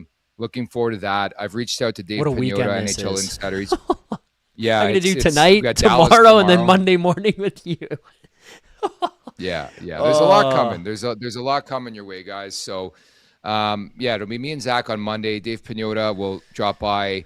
Yeah. We got Kevin McGran. I think it's perfect timing. McGran just released a book about Auston Matthews, so that should be fun on Tuesday. And yeah, folks, Zach's insane at what he does. Okay, I'll give you a lot of respect, man. It's really tough to come on, and I think this year specifically, it's been really, really trying when you watch this team and you watch efforts like that, Zach, where you're like, they got nothing. They absolutely nothing. Like this, nothing. We're talking about them playing the Nashville Predators, like nothing. Like you like. And that's the thing that, like, you know, this team's finished when it's like, I hate the fact that I tune into the game and it's like Nick Wass scores 5 minutes in and it's like, yeah, it's like they're supposed to beat Nashville. Like, we're talking about one of the worst teams in the league and they got caved. They had 7 shots on goal in the first 27 minutes of the game. I'm out, Zach. That's all I got, buddy. I'll talk to you Monday, okay? All right. Thanks, Nick. I appreciate you jumping on. Impromptu. Hey, here, I'll leave you with this on your way out. Jeff Merrick reminded me this yesterday. The trade freeze took place last night. There is a trade freeze across the NHL over the holiday season. There is no firing freeze. There is no firing freeze. Is that what he told you? He told me that. There's no firing freeze. You can fire people, Nick. So thank you for joining. I appreciate it. You enjoy your night, and I will potentially see you at some point here later on. Appreciate you guys. Have a good night. Hang in there. I know it's difficult. Zach, have fun tonight if we don't get together at some point here. Take care, everybody. Thanks for having me, Zach. All right, there you go. Nick Alberga jumping on here on the postgame show. I was in here just ranting away, and then I guess he had texted. I saw it after he jumped on, but he had texted and said he's available. I look in the callers. He's got the link to join, and all of a sudden he's just lined up, locked and loaded. So happy to get Nick on here on the post game, give his thoughts. If you haven't already, hit that like button, subscribe here to the channel. About 1,200 people still watching here on the Leafs Nation 401 YouTube channel, letting us know their thoughts in the chat about the way that this game went tonight and how this season has gone so far. So continue to support here by sending in those super chats, liking the stream, subscribing to the channel. We did hit 240 likes here on the post game right now. So here is more smelling salts. This is my third ones, which would make up to 150. Then we've got to get one more to get to 200. And if you guys get it to 250, we'll do it then. So here's the smelling salts. There you go. I want to rattle off some super chats, and then I'm going to get to some callers that are waiting on the line here right now. Let's start with super chats that we've got. Reminders, proceeds from our super chats go to Sick Kids Charity. So continue to get those super chats in. Let us know your thoughts on tonight's game, the season as a whole, the players, the coaches, all of it. I want to hear what you guys have to say, but let's read these super chats. So going to the top here, Mike St. John. How much convincing would it take to get players to waive their no move clauses and no trade clauses? I feel we are closer to a tank than playoffs. Mike, I would agree with you, closer to a tank than playoffs as well. I don't know what it would take here for these guys to waive this stuff, but I would imagine as long as the destination is somewhat desirable, there would be some interest in these guys moving. The only thing I believe, look, again, I'll be joining Nick on Monday morning to break this thing down and this weekend and what the Leafs do moving forward, but I'll ask Dave then, I believe Morgan Riley said he had no interest in moving. So that's one guy that you probably want to move on from before you move to the other guys like Nylander and Matthews. That's one guy that you probably want to pinpoint and say, hey, let's start here and see if we can make a change. And as this other super chat comes in from Accentius Decimus, he says, happy we lost and 44 got highlight reel walked. Look, I'm not happy they lost because I want the team to win, and I think Max in general is probably on the same page, but I'm happy they lost in terms of not putting bandages on this big issue. The team is not very good. They are not playing well. Systematically, effort-wise, execution-wise, the whole thing. There's a lot of issues with this group.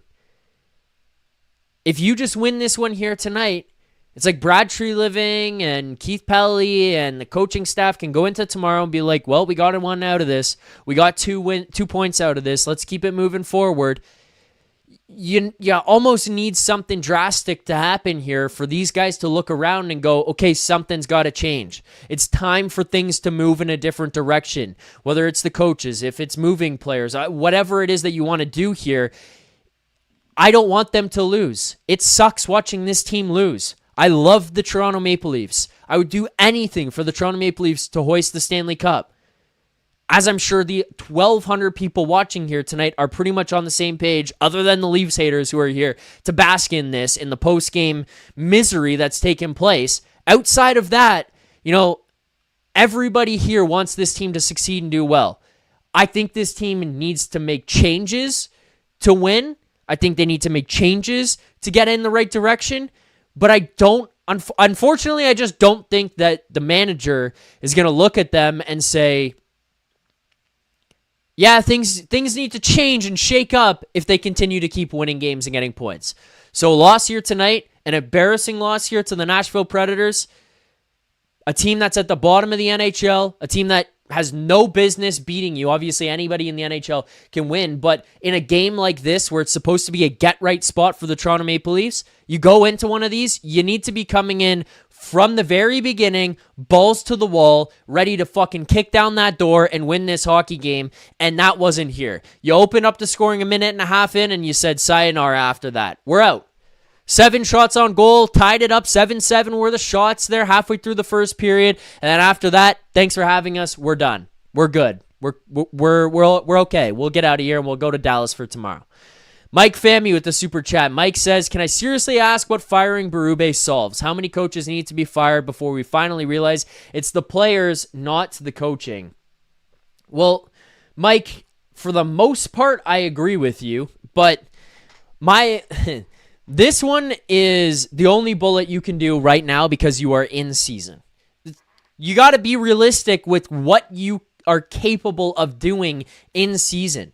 You can get creative. Minnesota got creative to acquire Quinn Hughes, but that's not the kind of trade you're going to be doing here with this group. You're not going to be going out and trading off young guys to go and get a Quinn Hughes, because they're just not out there other than that one right there, which I don't think you had the interest in that maybe the Minnesota Wild or the New York Rangers had, which puts you kind of out of the conversation in the first place. And again, I also don't think you had the assets that some of those teams had, so then you're even further down the totem pole. But those trades are not going to be easy here. I think you're probably looking at your Morgan Rileys, your Brandon Carlos. You probably look at a Scott Laughton, a Chris Tanev, those kinds of Oliver Ekman-Larsson, those pieces where you're going to trade some guys out to make some changes. I don't think you want to sell low on Auston Matthews. I don't think you want to sell on William Nylander right now.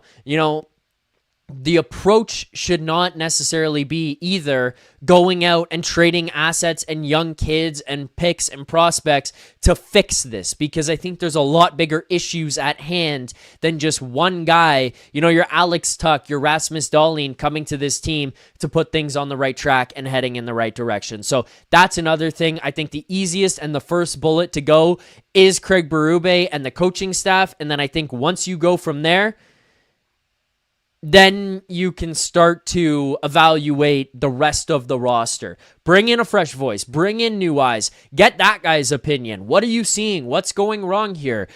Maybe things start going in the right direction and the guy can get some positivity, and then you realize, hey, maybe we only do need this piece, or this piece, but the team gets back. Saw Mike Bennett Media in the chat there. Shout out, Mike. He says, the Leafs fucking blow.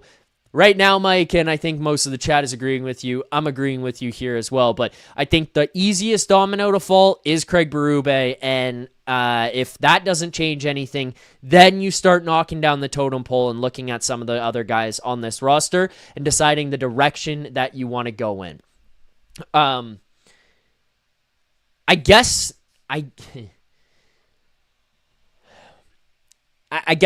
just...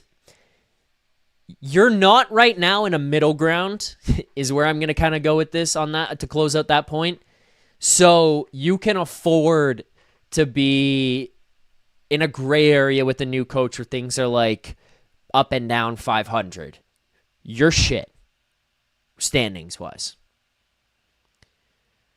Bring in a new guy, try something out, doesn't work, okay. Rick Robitaille. Leafs need something great to happen again. Thank you, Rick. Colin McGillis. Marner and Nylander hit career highs last year with the same coach and the same system. They have had 3 coaches since this core has broken into the league. These guys have 0 grit and 0 heart. Another good point that kind of gets lost in all this, again, not to excuse, I think I've said again too much. I think that's been my crutch word tonight, so I apologize. I'll try to eliminate that going forward. I just said it and realized I've been saying it. Point being, that's something that gets lost in all this, I think. Marner, Nylander, career years. Matthew Knies looked fucking awesome last year. It was under the same coach. It was under the same system. Yeah, possession numbers and defense, possession numbers and transition and zone entries didn't look great. I'll give you that. But you watched a star player put up a career year. You watched another star player put up a career year. I just find it hard to say this is all on Craig Berube. Rick Robitaille sends another super chat, just $2 on this one. No message, but thank you, Rick. Justin and Curry says, I blame Shanahan for overriding decisions to break up the core 4 years ago. We are going into the dark ages. Justin, I am with you on this. I think they waited way too long to jump in and make any decisions and try to change anything with this team, and they are now too far down the road of this. When a lot of us, myself included, were looking at this group and looking at this team, I remember vividly for myself, it started in that Montreal series. The idea was not blow this up, get rid of this guy, trade Mitch Marner for some thug. The idea was trade one of these young pieces for something that can help you and make your team more dynamic. The Maple Leafs have never had that number 1 defenseman. They never had that guy. I think that I would prefer over the goaltender, but they've also never had the elite goaltender in this era, at least to say.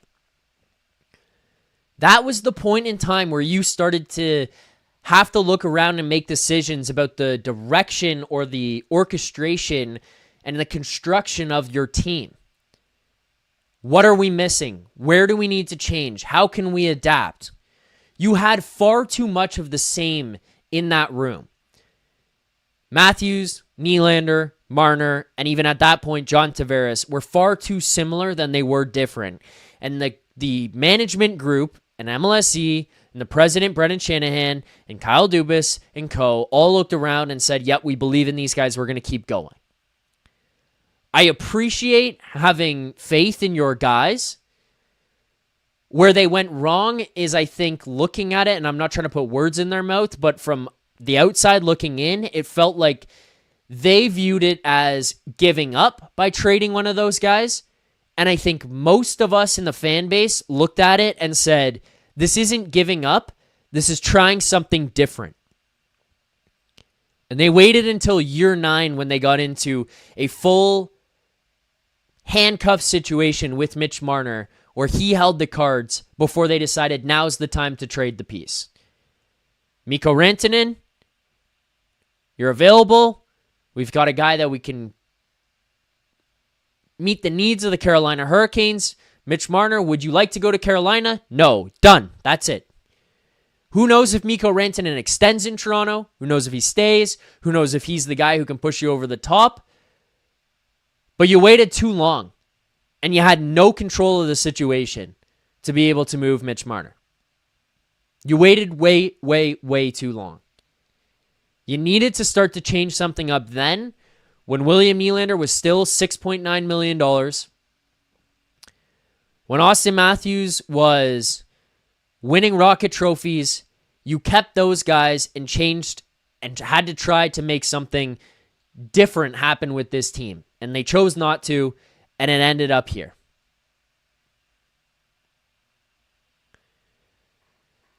The link is in the chat if people want to call in and give their thoughts. Again, keep liking the stream. There's somebody waiting. I'm going to get to them in 1 minute. I just want to continue to read the super chats that we've got. But this is number 4, which would put us at 200 for the smelling salts tonight. Thanks to everybody who's watching, liking, subscribing, sending super chats. We've raised about $100 here tonight on the Postgame show. Proceeds from our super chats do go to Sick Kids Charity. I just want to remind people of that. Again, continue to subscribe here. My next goal for this channel is get to 25,000 subscribers. We blew past 20,000 on Thursday night. We were like 80 short. You guys all got fired up, came to the chat, and ripped right past. We have over 1,000 people here still watching an hour and 20 minutes into tonight's Postgame show. I want to see more likes, more subscriptions, all of that. I know that I'm being greedy by asking you guys that, but I have no shame when it comes to that kind of stuff. We're here. We're breaking this down. I'm reading your comments. I'm reading your thoughts. I'm giving mine. I'm going to get to some callers in a minute here tonight. Was supposed to go out with my buddies. I think that might be off the table here now. We are in a state of emergency in the city of Toronto when it comes to the Maple Leafs. You guys need a spot to go to vent. You guys need your own personal therapy. I think I do as well. Let's help each other here on the post game. So keep liking, subscribing, send in those super chats, and pinned to the top of the stream there is your call-in link. So hit that call-in link and let's hear what you guys have to say. But more super chats before I get to the first caller. This one comes in from Tammy. Proceeds from her super chat do go to Sick Kids. Tammy says, Nick, you say the regular season doesn't matter. It's a casual fan's take, in my opinion. The regular season is a blueprint for what's to come for the playoffs. Tammy, to defend Nick, because I don't disagree with you, to defend Nick, I think what he's saying is every year we watched the team put up a lot of points and set franchise records, and guys put up Rocket Trophy seasons and Selke nominee seasons and all that kind of stuff, and yet you get to the playoffs and it all falls off a cliff.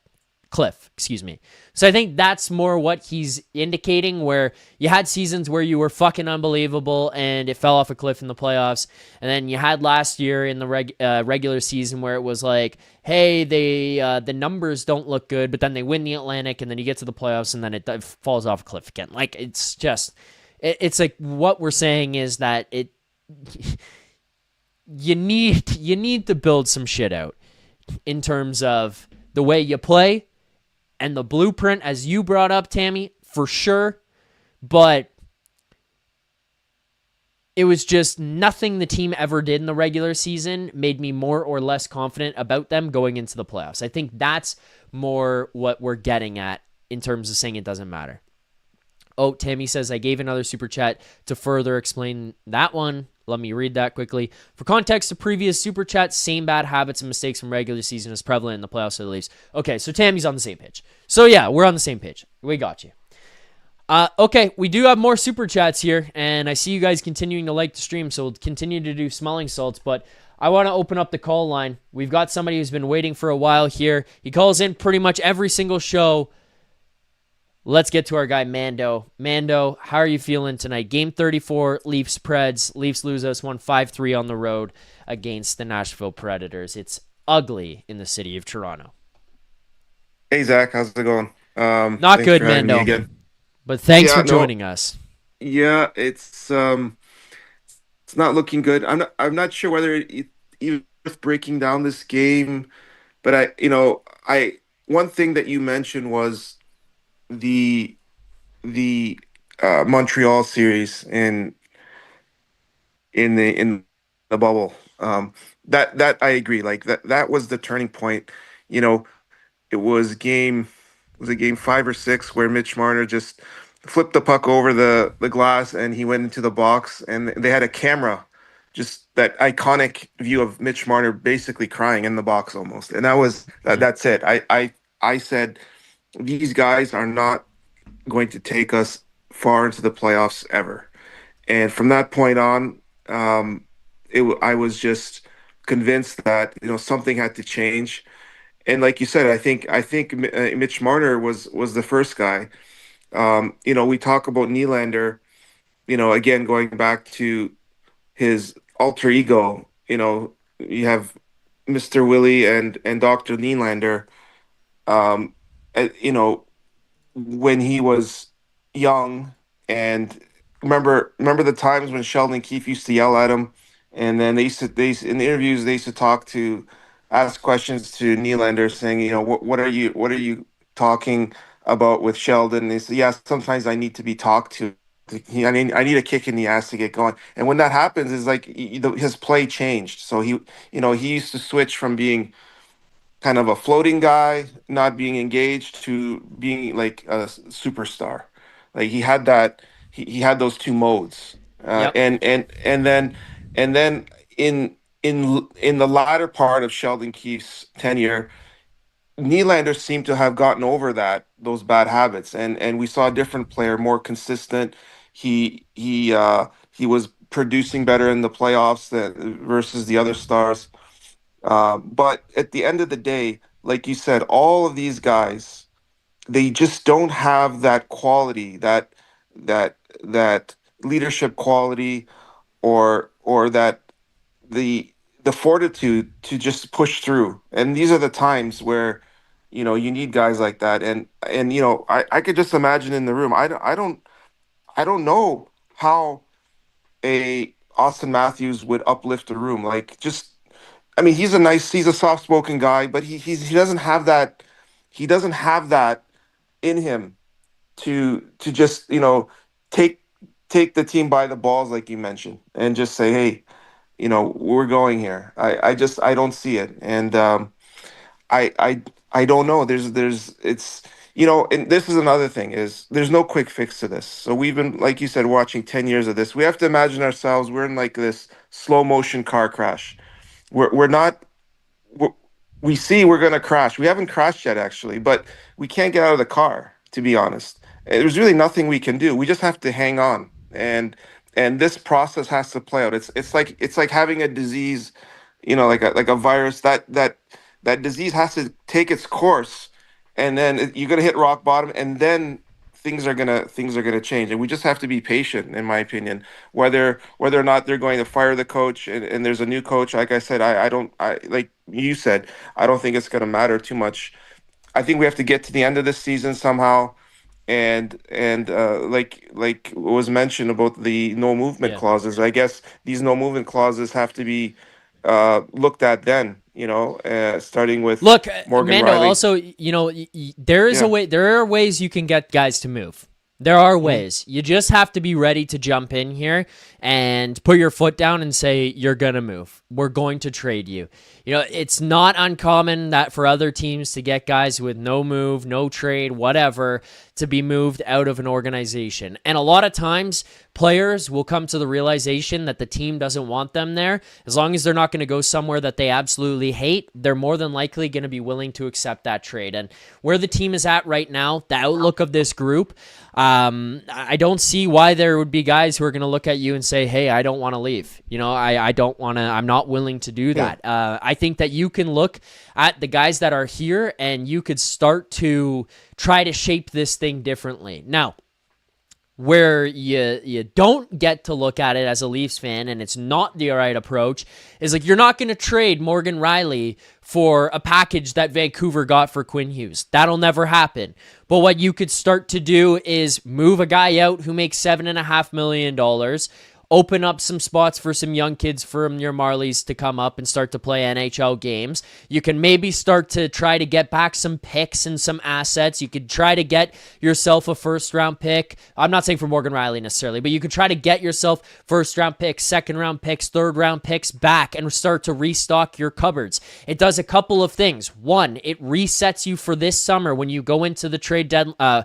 When you go into the trade deadline, I guess, is part of it, so not necessarily but like when you go into the draft, hey, maybe you want to use those picks to draft guys. But the other thing is, maybe you want to use those picks to go and try to find people that you could add to this team because another team is looking for that second and third round pick that you previously did not. So now you reload your cupboards and you start to bring assets back in here with some guys that you don't think should be here for the long term. And I think some of this, Mando, does have to have a cultural overhaul for this group. There needs to be a DNA change. As Brad Treliving said in the summer, unfortunately, you needed to move Mitch Marner for a piece that got you something back. You needed to get it more than Nick Waugh, and you waited far too long in your time to get that. Again, look at Quinn Hughes, not getting the Quinn Hughes package for Mitch Marner 3 years ago, but you make that trade before he's got the no move. You're getting something big back, whether it's somebody who helps you now, if it's young kids, if it's prospects, if it's picks. I don't fucking know, but the calls would have been off the hook to try to get that player out of Toronto, and what you would have been able to demand would have been higher than Nick Waugh. And that's no disrespect to Nick Waugh, but you got bent over by players in your organization the entire way through. It's time to start doing it back. And I'm not saying you do that back to get yourselves into the playoffs this year, because I think that is far-fetched, but I think you just change the outlook and the landscape of this group. You're talking about the NTCs, the NMCs, all of that. You need to get creative here because things need to change. I start with the coach myself, but I start looking down and I look at a guy like Morgan Rielly and I start to say, dude, you've been here for a long time. You were here for the brutal losses in 2013, through all the game sevens with these boys here, through the missed playoff seasons, all of it you have been through. I think that's the first piece to go, and then you just continue moving along the way if that's where it gets to and things don't get better. But I think whether you bring in a new guy and things get better or not, you look at Morgan Rielly first and foremost. And I hate saying that because I do like the guy as a person. I like his personality. I like what he does in the city. I like the fact that he's been here. But you need to overhaul the culture. And I know that people say in the chat, I'm running long-winded on this, Mando. I apologize for taking up the time you have here. But I think that people say, hey, character, grit, heart, that stuff is cheap to say. It's easy to say. It's the easy thing to pinpoint and look at and talk about. I get it, but Mando, you need to change some shit here because you lost one of the guys and you did fucking nothing else. And the culture of the guys you can still feel and see is the exact same thing. It's not good enough. And I'll throw it back to you, but a reminder to people in the chat, continue to like, continue to subscribe. Mando, I just had to jump in on that because I agree with you, and a lot of it is very frustrating right now. Here's the smelling salts. Yeah, I agree. And I just want to remind whoever else in the chat to mute. Oh, so yeah. If you're waiting on the Zoom call, mute. Yeah. Okay.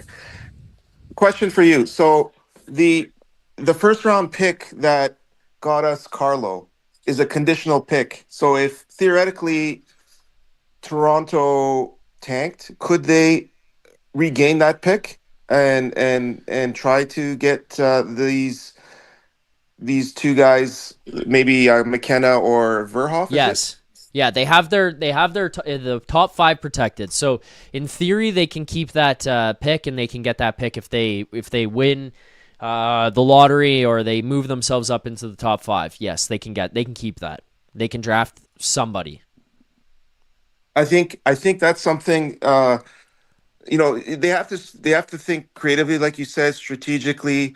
How can we, so, if we, like you said, there's no point in crawling into the playoffs only to get your ass kicked, right? I mean, we lived through Yep. this for 10 years, right? They get into the playoffs to get their ass kicked. Now, maybe this is a blessing in disguise. Maybe this is going to finally, like you said, bring in new blood that's going to change the culture. You know, um, try to land one of these guys. It would be a miracle, but you never know. Stranger things could happen. I think uh, was my train of thought. Tank. There was this saying we had a couple years ago when Bedard was available, like tank for Bedard. But the Leafs weren't that bad, obviously, not like this year, but Yeah. overall, I think I don't know. I don't have any answers either. Like we haven't seen this before. I mean, I would if me- if Auston Matthews is truly hurt, let him play his Olympics and shut him down. Bring up Quillen. Yep. Uh, if Will Nylander is still not interested in playing hockey, well, shit, bring in his brother and let William do his YouTube channel. Maybe he can do some more fashion shit. Uh, y- Yeah. you know, I don't know. Like, bring up Villeneuve. I mean, we haven't seen him. Maybe bring him up. Although it looks like Rafai is the next guy up. Uh, but I don't know what his depth chart is. In terms of what they're seeing. Obviously, we're not that involved to understand his development. But Yep. there's the positives are in today's game. For example, let's look at today's game. um, Cowan is moving the puck and he's being creative. And there was a sequence in the second period where they had Nashville hemmed in their zone, and he was making plays left and right, keeping the play going. It almost led to that Auston Matthews goal, which he should have scored, but try to do a backhand or whatever. Um, there was a lot of things there that was positive with regard to Cowan for sure. The game started good, and then I saw a burst, actually a very rare Austin. Like he did it once. He burst through the neutral Yep. zone, and he looked like, oh my god, maybe he's back. But then that just fizzled away. Same thing with Nylander. He was carrying the puck, went around the net. He's like, how he glides They around the had net, some looking, moments. looking, Yep. looking, and then they just said, oh shit, well, they just reverted back to their dark place, Yep. where it just fizzled, and nothing really else happened. But Yeah. I think of things like, you know again, hindsight is 2020. Should this franchise have gone with John Tavares back in, Yeah. is it 18 or 19? I don't know. I forget what year. Yeah, Because if you I think mean, about like it, that one was like you had Nazem Kadri. You if you get an yes. opportunity to get a player like John Tavares, I don't think it's a bad idea to go and get that guy. But yeah, I mean, I'm with you. I'm with you, Mando. I'm with you. Yeah. Because John Tavares, he's a soft-spoken guy. He doesn't seem like a leader. Like he's Well, I don't think it was a problem getting him. I think the following problem was getting rid of Nazem Kadri. Final point here, Mando, before I continue on and get to some other callers. sure.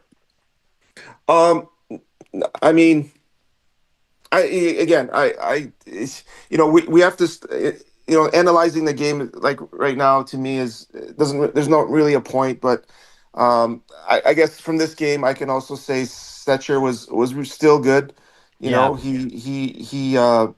That's, I think Wall was good. I think the second goal went underneath his arm or something. I think he wants that back. But it's Yeah. just they're just continuing along in this thing, and I think we all have to be patient. I mean, as Yeah. Leafs Nation, we have to be I don't know. because I think the time for patience is up, Mando. I think the time for patience is up. I think that we've surpassed that, unfortunately. I don't mean to cut you off and say that, but it's just like there's no more patience. The shit's got to change now. Shit has to change now. When I mean patience is this team is going to run its course. You can't fire you can't fire the players. Yeah, you could start with the coaching staff and stuff, and we'll go from there. But there's still going to be patience needed because Yeah. these players are still going to be there, right? Yeah. And like you said, we don't want to give up players. If we can get better deals in the summer, we have to maybe ride a lot of these guys and see Potentially. what happens. Potentially. All right, Mando. All right, Thanks for calling thank in you. here. Appreciate it. Yep. There you go. There's Mando. We got more callers to get to, so let's get to the next one. Aiden on the line. Aiden, do I got you there? Hey, what's going on, brother? Not much. Could you just mute the YouTube if you've got that going in the background? Yeah. 1 sec, brother. All right. All right, let's hear it. All right, bro. So I'm just gonna spit at you. So I'm 40, right? I've been around the team for a long time. First of all, I'm not gonna go on and on about trades from 4 years ago or 3 years ago that make no sense now. Well, I appreciate that. That's a good start. We're gonna keep it moving forward from this progress. Like it's got to start now, and we got to start moving forward. Forget about all that bullshit. Okay. So, anyways, my relationship with this team started years ago when I was getting autographs. I opened up my own business, so I got to know a lot of that generation of player, the Solanis, the Koreas, the Fedorovs on a personal level. So I kind of get to know the players and where they're coming from and how they're dealing with certain things. So I'm a little bit more understanding when it comes towards players. But it's enough. The time for patience. Like, if you have patience at this point, you're just strictly insane. Like, patience was like 3-4 years ago, brother. Like, now we're just, this is borderline insanity, man. Like, the time for change has come and gone. Like, so it's coming again. I'm going to speak for myself and how I think the Leafs need to move forward. Yeah, go for it. I think that you hit on it earlier. I made a video, by the way, on my name, and it's about all this shit a few days ago. So, like, I kind of hit everything that you said before you said it, but it shows that we're on the same wavelength here. So, like, the Leafs need to make a move, right? We can't fire our GM at this moment because it doesn't really make sense. But I think both of them got to go. We need a fresh start. We need a new coach. We need a GM. We need to bring in a GM. Pelly's got to take control of the helm. Say, hey, my dick's the biggest. I take control of this thing. And, hey, I'm going to call the shots. So he brings in his GM. The GM now takes on his responsibilities. He brings in his coach. Now, where my concerns come is it has nothing to do with the coach, because I don't really think that, although Berube's style's outdated and it's a little bit like Neanderthalish, like, I never understood why they brought in an enforcer to teach goal scorers how to score goals. Like, the match in my eyes was never there between Berube and the Leafs. I understand they wanted to get grittier, but it just, there was a better way of going about it. But I never agreed with the hiring from the beginning. But when I learned that Berube lost these Leafs was last year when we went into that St. Louis building, and I thought, they played the tribute video. Berube had a tear in his eye, and I thought, yo, these Leafs are going to put the St. Louis Blues through the wall. And I mean, the Leafs got shellacked, like 4-5-0. And I thought, man, Berube, like, these guys don't care about you, man. Like, they don't care about anybody but themselves. Yeah, so we got to ask ourselves the question, what's the next move moving forward? In my point of view, you got to split them up. We can't trade away all our goals. Let's be realistic here. We got to make a choice. Auston Matthews, William Nylander. I've always been a Nylander guy. Why? Because when the bullshit's not there, Nylander does show up. Nylander's playing like ash right now because he hates Berube.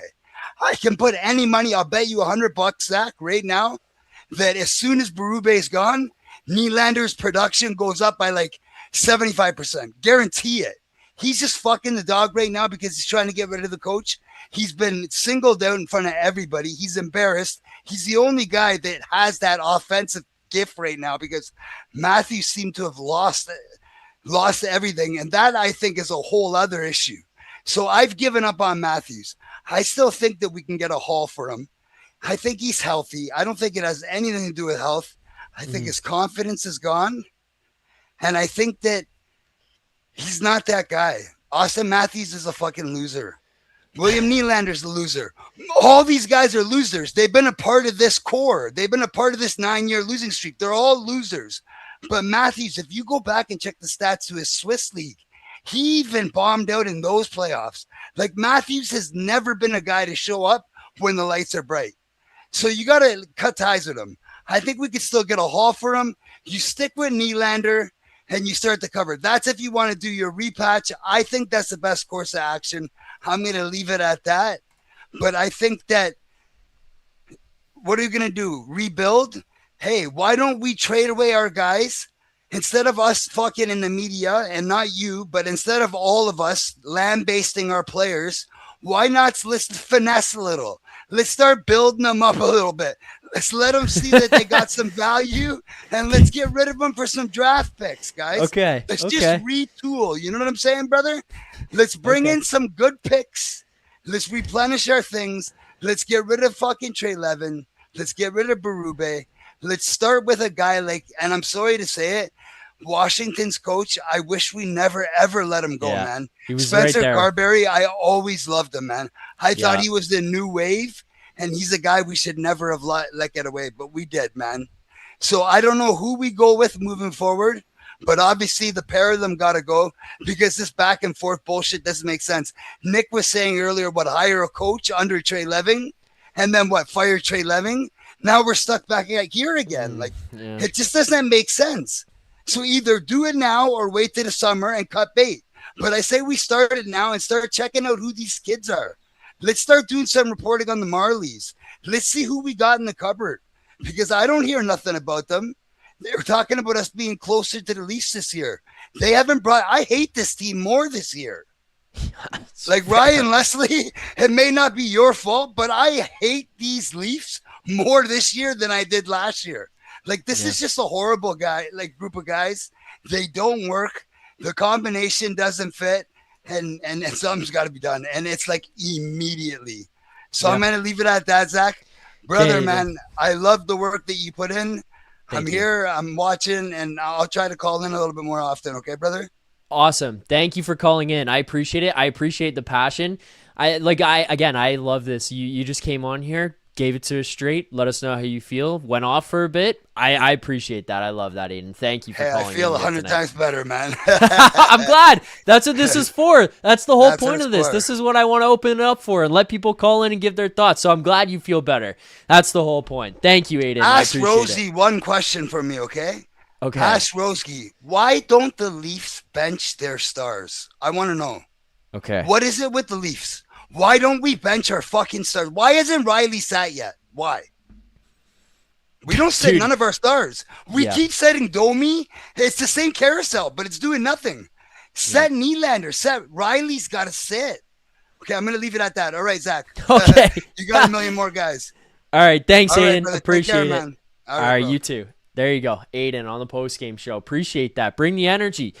Whether you agree, disagree, it doesn't matter. You come in here, you let us know how you feel, what you think about the team, the game, what happened with these guys out there, the season, what you do next, all of it. Like, that's what I want to hear.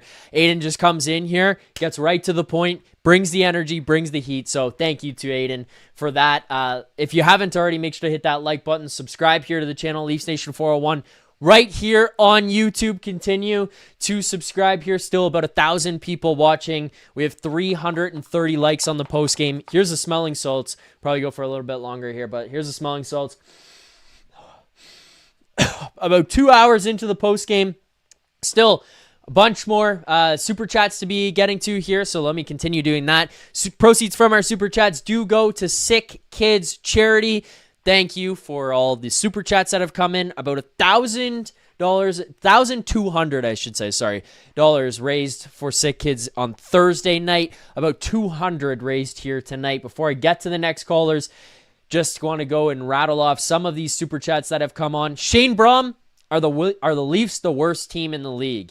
I don't think they are the worst team in the league, but they may be the least enjoyable to watch right now, Shane. I think you look at Nashville, that's a team that's supposed to be worse than you. The Calgary Flames, probably a team that is supposed to be worse than you. The Leafs are less enjoyable to watch. At least, like, Nashville is Evangelista, and Calgary has Zane Parekh. Those are fun things to think about. Maxentius Decimus, running losers out of town is a good thing with a Santa Claus emoji. Max, thank you.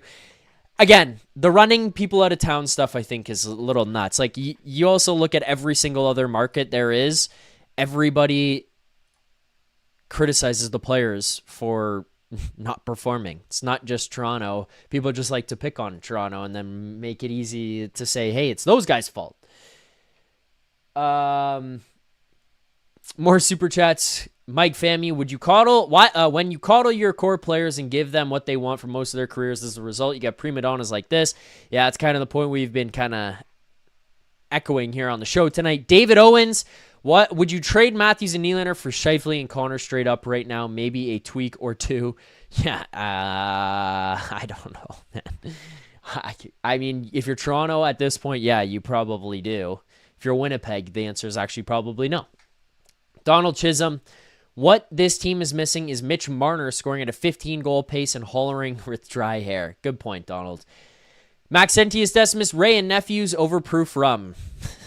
Ray says, this is a North Korean channel. Callers can't oppose.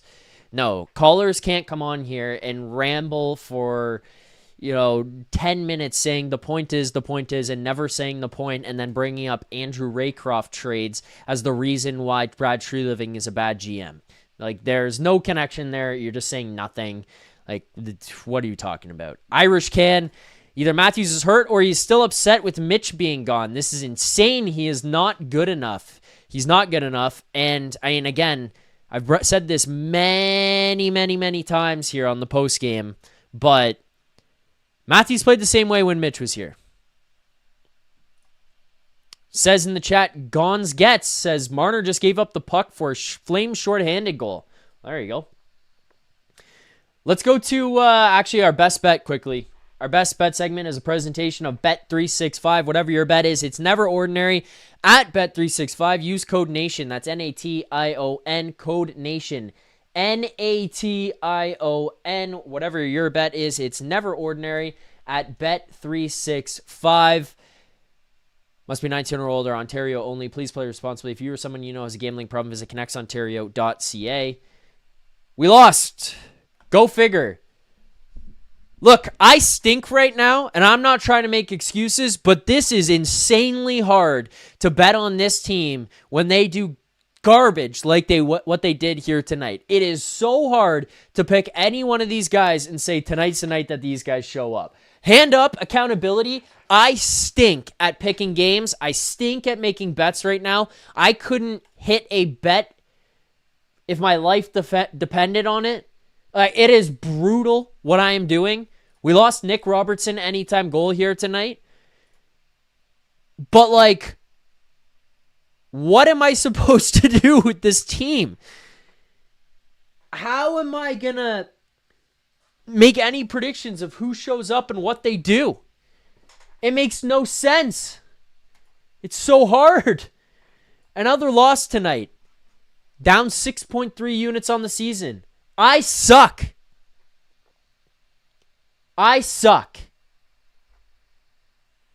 It might be time to start betting on everybody that plays against the Maple Leafs. Maybe that's what I have to do. Make sure to hit that like button. Subscribe here to the channel, Leafs Nation 401. This is for 250 likes. We did hit 340 right now, so I got to get to 300, and then I'll do 350 if we get there. 900 plus people watching right now. 2 hours into the postgame. It's 11:30 Eastern time. Keep liking the stream. Keep subscribing to the channel. I want 25K. That's my next personal goal. I want to get to 25K subscribers on the Leafs Nation 401 YouTube channel. Thank you for liking. Here's a smelling salts. There you go. Good question. Tony Zamboni. Zach, who wins in a steel cage match, a grizzly or a Siberian tiger? I'm taking the grizzly, personally. Next caller on the line. He's been new to the channel, Collins, I should say, this season. He's dealing with pain like this for maybe the first time in his life. But he's doing it with us here on the Leaf Station 401 YouTube channel. Let's welcome to the program our friend, Noah G. Noah, what's up, brother? Hey, Zach, what's up, bro? It's not good, man. Let's call it what it is. It's not good. It's really fucking bad. That's what it is. Well, you said what I did not say, but that is correct, yes. Yeah, like, man, I remember I said, I think literally on Thursday, I want to take a break from this team. This team's like a fucking, like, I don't know, like nicotine or something, coffee, you know what I mean? Like, I need to keep on watching this team, and like, I get let down day after day. But at the same time, I'm kind of hoping they lose now. Like, we're at this point of the season. I was kind of glad like they lost. I was so like my point could have been proven to all my friends who still think they're a good team. They're not. Do you watch the fucking hockey games? I need my friends watching. Like, do you fucking watch this team? Holy, you're dumb. Don't watch hockey anymore. I don't care if you're beating me in fantasy this week. You're a dumbass. That feels like you're pointing this at one person. Yeah, I'm Luca. All right, keep going, Noah. What else you got? What else you feel about this group? I mean, look, I mostly agree with you. This is not a good team. The thing that's frustrating for me, I did like the additions they made in the summer. I like the additions they made. I like the guys they brought in. They're not playing like a good team. And there is a lot of work that needs to be done right now, Noah, to get themselves into the conversation of being a good team. I don't really like all the things they done. Like, I don't know, like, team sucks, man. Like, that's all I can say. You know what I mean? Like, Yeah. holy, like, I'm speechless. Like, it's that bad, you know? Like, oh, like, I'm literally speechless right now, but Auston Matthews is softer than a fucking ass, a baby's ass. Holy, man. Oh man, like I was seeing my dad was telling me to calm down. I was like hyperventilating. My dad probably thinks I'm nuts, but that's how much I have the passion going through my veins. My blood is blue. I love this team. But god damn, when Brad was showing on the screen when we're down 5-3, but it was at the end of the game and he was biting his little nails, I was like fucking like hyperventilating. I was like, Dad, I swear to God, if this guy's not fired on fucking Monday, I'm gonna lose my shit, Dad. I'm gonna fucking lose my shit. Worst Christmas ever. I was losing my shit. My dad was like, oh my God. Worst calm Christmas down, ever. Like, calm down. Like, I'm like, Dad, I don't care what the hell you want me. I'll go, you get me. All I want is the Leafs to win. Like, God damn. It's bad. Look at that. Look at that pussy right there. Why does he look like a tomato? Looks like a goddamn tomato, eh, Zach? He does look frustrated with the situation taking place right now. Oh, I look at people saying Dubas back. I don't want that. Like, some people like morons, honestly. Well, that's not happening anyways. But I see. yes. Yeah, I know. Or like they should never let him go. Not to bring him back. I mean, they should never let them go. But I look at the Keefe one, and everybody hated Keefe. I have to say one thing: Keefe didn't get the defensive players. He didn't get the players that Brad got Brube the next year. Tanev, he didn't have him. Stolarz didn't have him. OEL didn't have him. You know what I mean? He didn't have that type of Lawton. Like, I think Keefe's system is better for those players. Thing is, though, he didn't have the gritty defensive guys to help. You know what I mean? Yeah, but I mean, I guess, and I'm not trying to do this because I disagree with you, because for the most part I do agree with you, but then would you not agree, because this is kind of where I'm struggling right now, would you not agree then that Brad brought in most of the right guys? But then he keeps on adding to it and keeps on bringing more and more of the same exact players. Zach, look at Florida's team last year. People think they're all the same players on that team. I see completely different players. They all just have the same mindset, which is they want to fucking win. That's the only thing that's the same about those players. All those Florida players, Kachuk, the playmaker, Barkov, the two-way center who's a fiend on both ends of the ice. Bennett's a goddamn dog. Sam Reinhart's just very skilled, underrated too. Like that team is different. Seth Jones wasn't a gritty guy before Florida. That team, they knew what they had to bring in and switched it up, and gave everybody the mindset of wanting to win. This Leafs team, they're getting a bunch of the fourth liners and defensive defensemen that you're going to get shelled. Like these defensive defensemen are going to get tired. Like McCabe, was great last year and he's still great, but like some plays, like people are like, oh, he's not looking great because he isn't. Maybe because he's playing 25 minutes a night and his name is Jake McCabe, not Cale Makar. Like, I'm not trying to diss the guy. He's been great, but he's not supposed to be your number one defenseman, man. That's just fucking sad. Yeah. Holy. Yeah, that's fair. That's fair. I think one of the issues too was believing Morgan Riley was your number one guy, and he's not.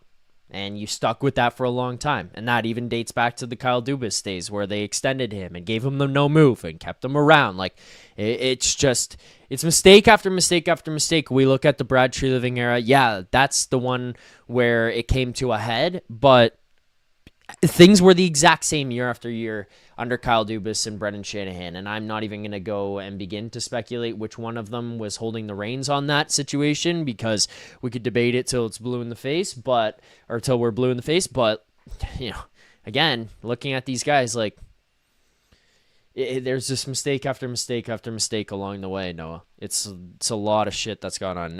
There's a funny ass comment here in the chat as well. I don't know if you're familiar with the song, like When the Moon Hits Your Eye Like a Big Pizza Pie. You know that song? I don't know. I don't know. It's Zach, like sing it for me, Italian song. Sing it for me, Zach. No, I don't even know. I don't know if I could do that. But A Mosaic Cosmos says, when the GM is your guy because his dad makes pizza pies, that's Toronto. There you go. Personally, listen to this. Personally, bro, like about the slow-mo comments, like Morgan Riley, like I fucking hate the guy. He's brutal. Like I don't know how he's an NHL player. Like what happened? Like okay, he was never Cale Makar, but people forget he was a 20-goal player like that one year, 70 points. And then do you remember that playoffs in 2023? Holy, well, he was a dog. Yeah, he's had some really, really good playoffs, yeah. And then the next year, he looks like Travis Sturman. And I love Travis Sturman. I met the guy. He's a great guy. But went to my high school. Oh, yeah, my aunt went to high school with him. That's why I met him. Really? What the hell? Yeah. And yeah, it's just Mo sucks ass. He's hoarded out there. He looks like Carlo Kaliakovo, another guy I met. That's what I have autographs. I have their autographs laying on my mantle here. That's why those are the first guys. Yeah, that's sorry guys, but those are the only reason those guys come to mind because I have like autographs here on my mantle of Leafs players, and I have to look on which one to call out, and them two are right there, and they're the worst two on this mantle because there's Matthews and Willie autos. I can't really say them two, but I could say Travis Dermott and Carlo Kaliakovo. Yeah, but yeah, it's fucking brutal, man. Fire Brad, fire Craig, Auston, shave your head. And I think we start to get a better outlook if Auston shaves his head, too. I don't think that's what's going to turn it around, Noah, but it's time to change some stuff. All right, I got one more caller on the line, so before I get to the next caller, do you got anything for me here, Noah, before you leave? Machelli looked great. Machelli did look good. Let's positives. Take some positives from tonight, Noah. Maybe you need a autograph from Matthias Machelli to put up there on the mantle. Maybe. I just bought Willie's last week on eBay, so I don't know. Not a great time. It was on a low. Yeah, deal. Buying low. Buy low. All right, Noah. Zach, I collect cards, right? Like I'm a sports card collector. Okay. And I made the mistake of buying a Matthews card after he scored the 70-goal season. Yeah. Ooh, it's not. You bought at peak value, buddy. You got it peak value. Yep. Now it's just gone downhill from there. All right, Zach. I appreciate it, bro. Right, Noah. Thanks for calling in. I'm going to come back and win in fantasy. All right. I wish you the best of luck. No, I hope you come back and win. There you go. Noah G on the postgame show giving his thoughts. We got one more caller to get to. Called in the other day. One of my favorites. I think he was one of the favorites of the chat as well. Just before I get to him, we got more likes coming in. So here's the likes for 360 likes on the postgame. Also, what did he call Carlo? Kaliakovo? I think that's what he said, Kaliakovo. Look, I love Noah. I'm not trying to diss the guy at all. I think he said Kaliakovo. Koliakovo! Come on! Let's get to the final caller here on the line. Called in the other day. It was an unreal call. One of the best that we've had on the post game ever, from an energy perspective, from a breakdown perspective, from an intro perspective at that. So let's welcome to the show here tonight for the second time on Leafs Nation After Dark, the man, the myth, the legend, Vito the Don from Markham. Vito, what's up? Vito, do I got you there?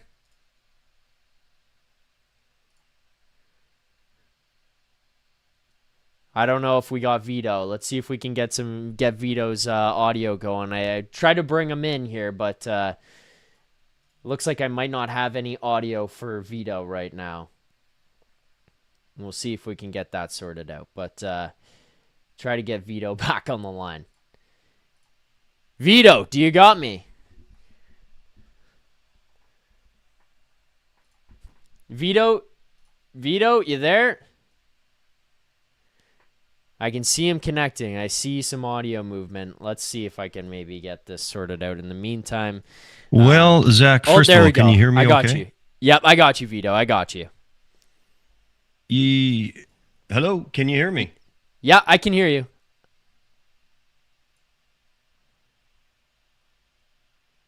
Vito, are you listening on Hello? YouTube or are you listening on the Zoom call? You got a copy there? Hello? Oh, no.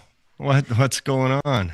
Vito, are you listening on the Zoom or are you listening on YouTube? That's the one thing. I'll say that. Yeah, no you might problem. Be on a delay. There we go. Let's see. Hello, you got me? You got me? I got you. Yeah. I'll call back. Okay, there you go. We'll see if we can get Vito sorted out here. Get Vito back on the line. I think we might be on just like a delay. I think that's what's happening right now. I think we're on a delay. You got me now? Vito. Yeah, I got you, Vito. Oh, boy. There's a big delay. I don't know what Vito's hearing. That's the only problem, that I'm not sure how to figure this one out. I think what I'm saying, Vito's getting way after. So, Vito, maybe reconnect and see if you turn on the audio on the Zoom and not on YouTube, if that's what's happening. But we'll see if we can get Vito in here. Mario Valella says Vito is from Calabria. If Vito is actually from Calabria, in Markham, we'll see if when Vito comes back, if we can confirm this. For those who don't know, Calabria is like a legendary bakery in Markham. We'll find out. We'll see if we can get Vito back in here and sort it out. But while we wait for Vito, we do have some stuff to get to on the post game when it comes to our segments. So let's get to the final one here, final smelling salts of the night. Let's get to that for 350. Now let's get to what we've got for Crave the Stats. Crave the Stats is a presentation of Uber Eats. As always, thanks to our friends at Uber Eats for indulging us here on the post-game show. Uber Eats is enabling fans to maximize their fandom all season long with exclusive game day deals on the app. From game day eats to paper plates and napkins if you're hosting, to all the ingredients you need to make your favorite game day dip.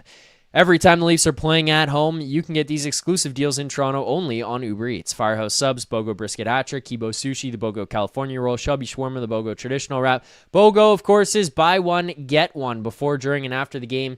Uber Eats is assisting every fan's hockey experience all season long.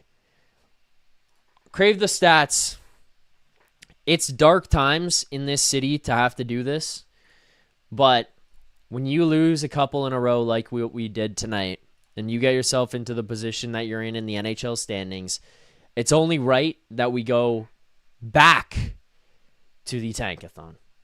So, ladies and gentlemen, boys and girls, without further ado, let's sim the lottery.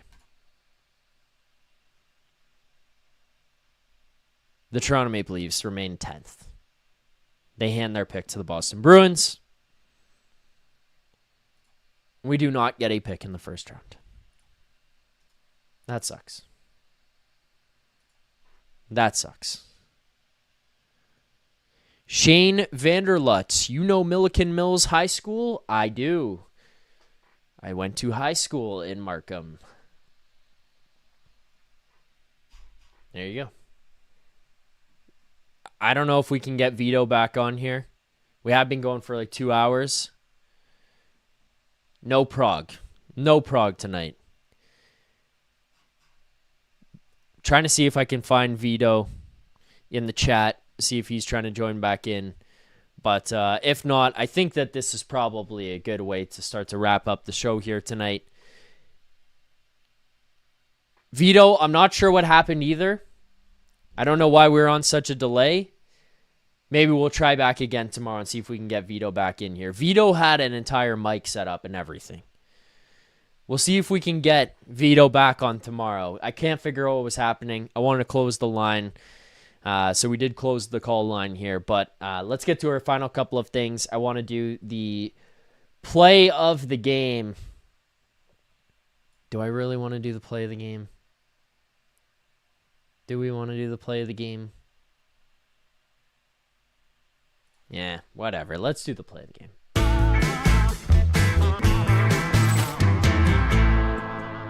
Okay, play of the game. Play of the game. The final buzzer. That was the final buzzer, the play of the game tonight. I kind of think it was. I think this team fucking sucked. The Nick Waugh goal was great, I guess. Johnny T making a great play, going 1-on-4, working his bag off to get the puck. Possess the puck in the offensive zone. Leads to that goal. Great tip in front.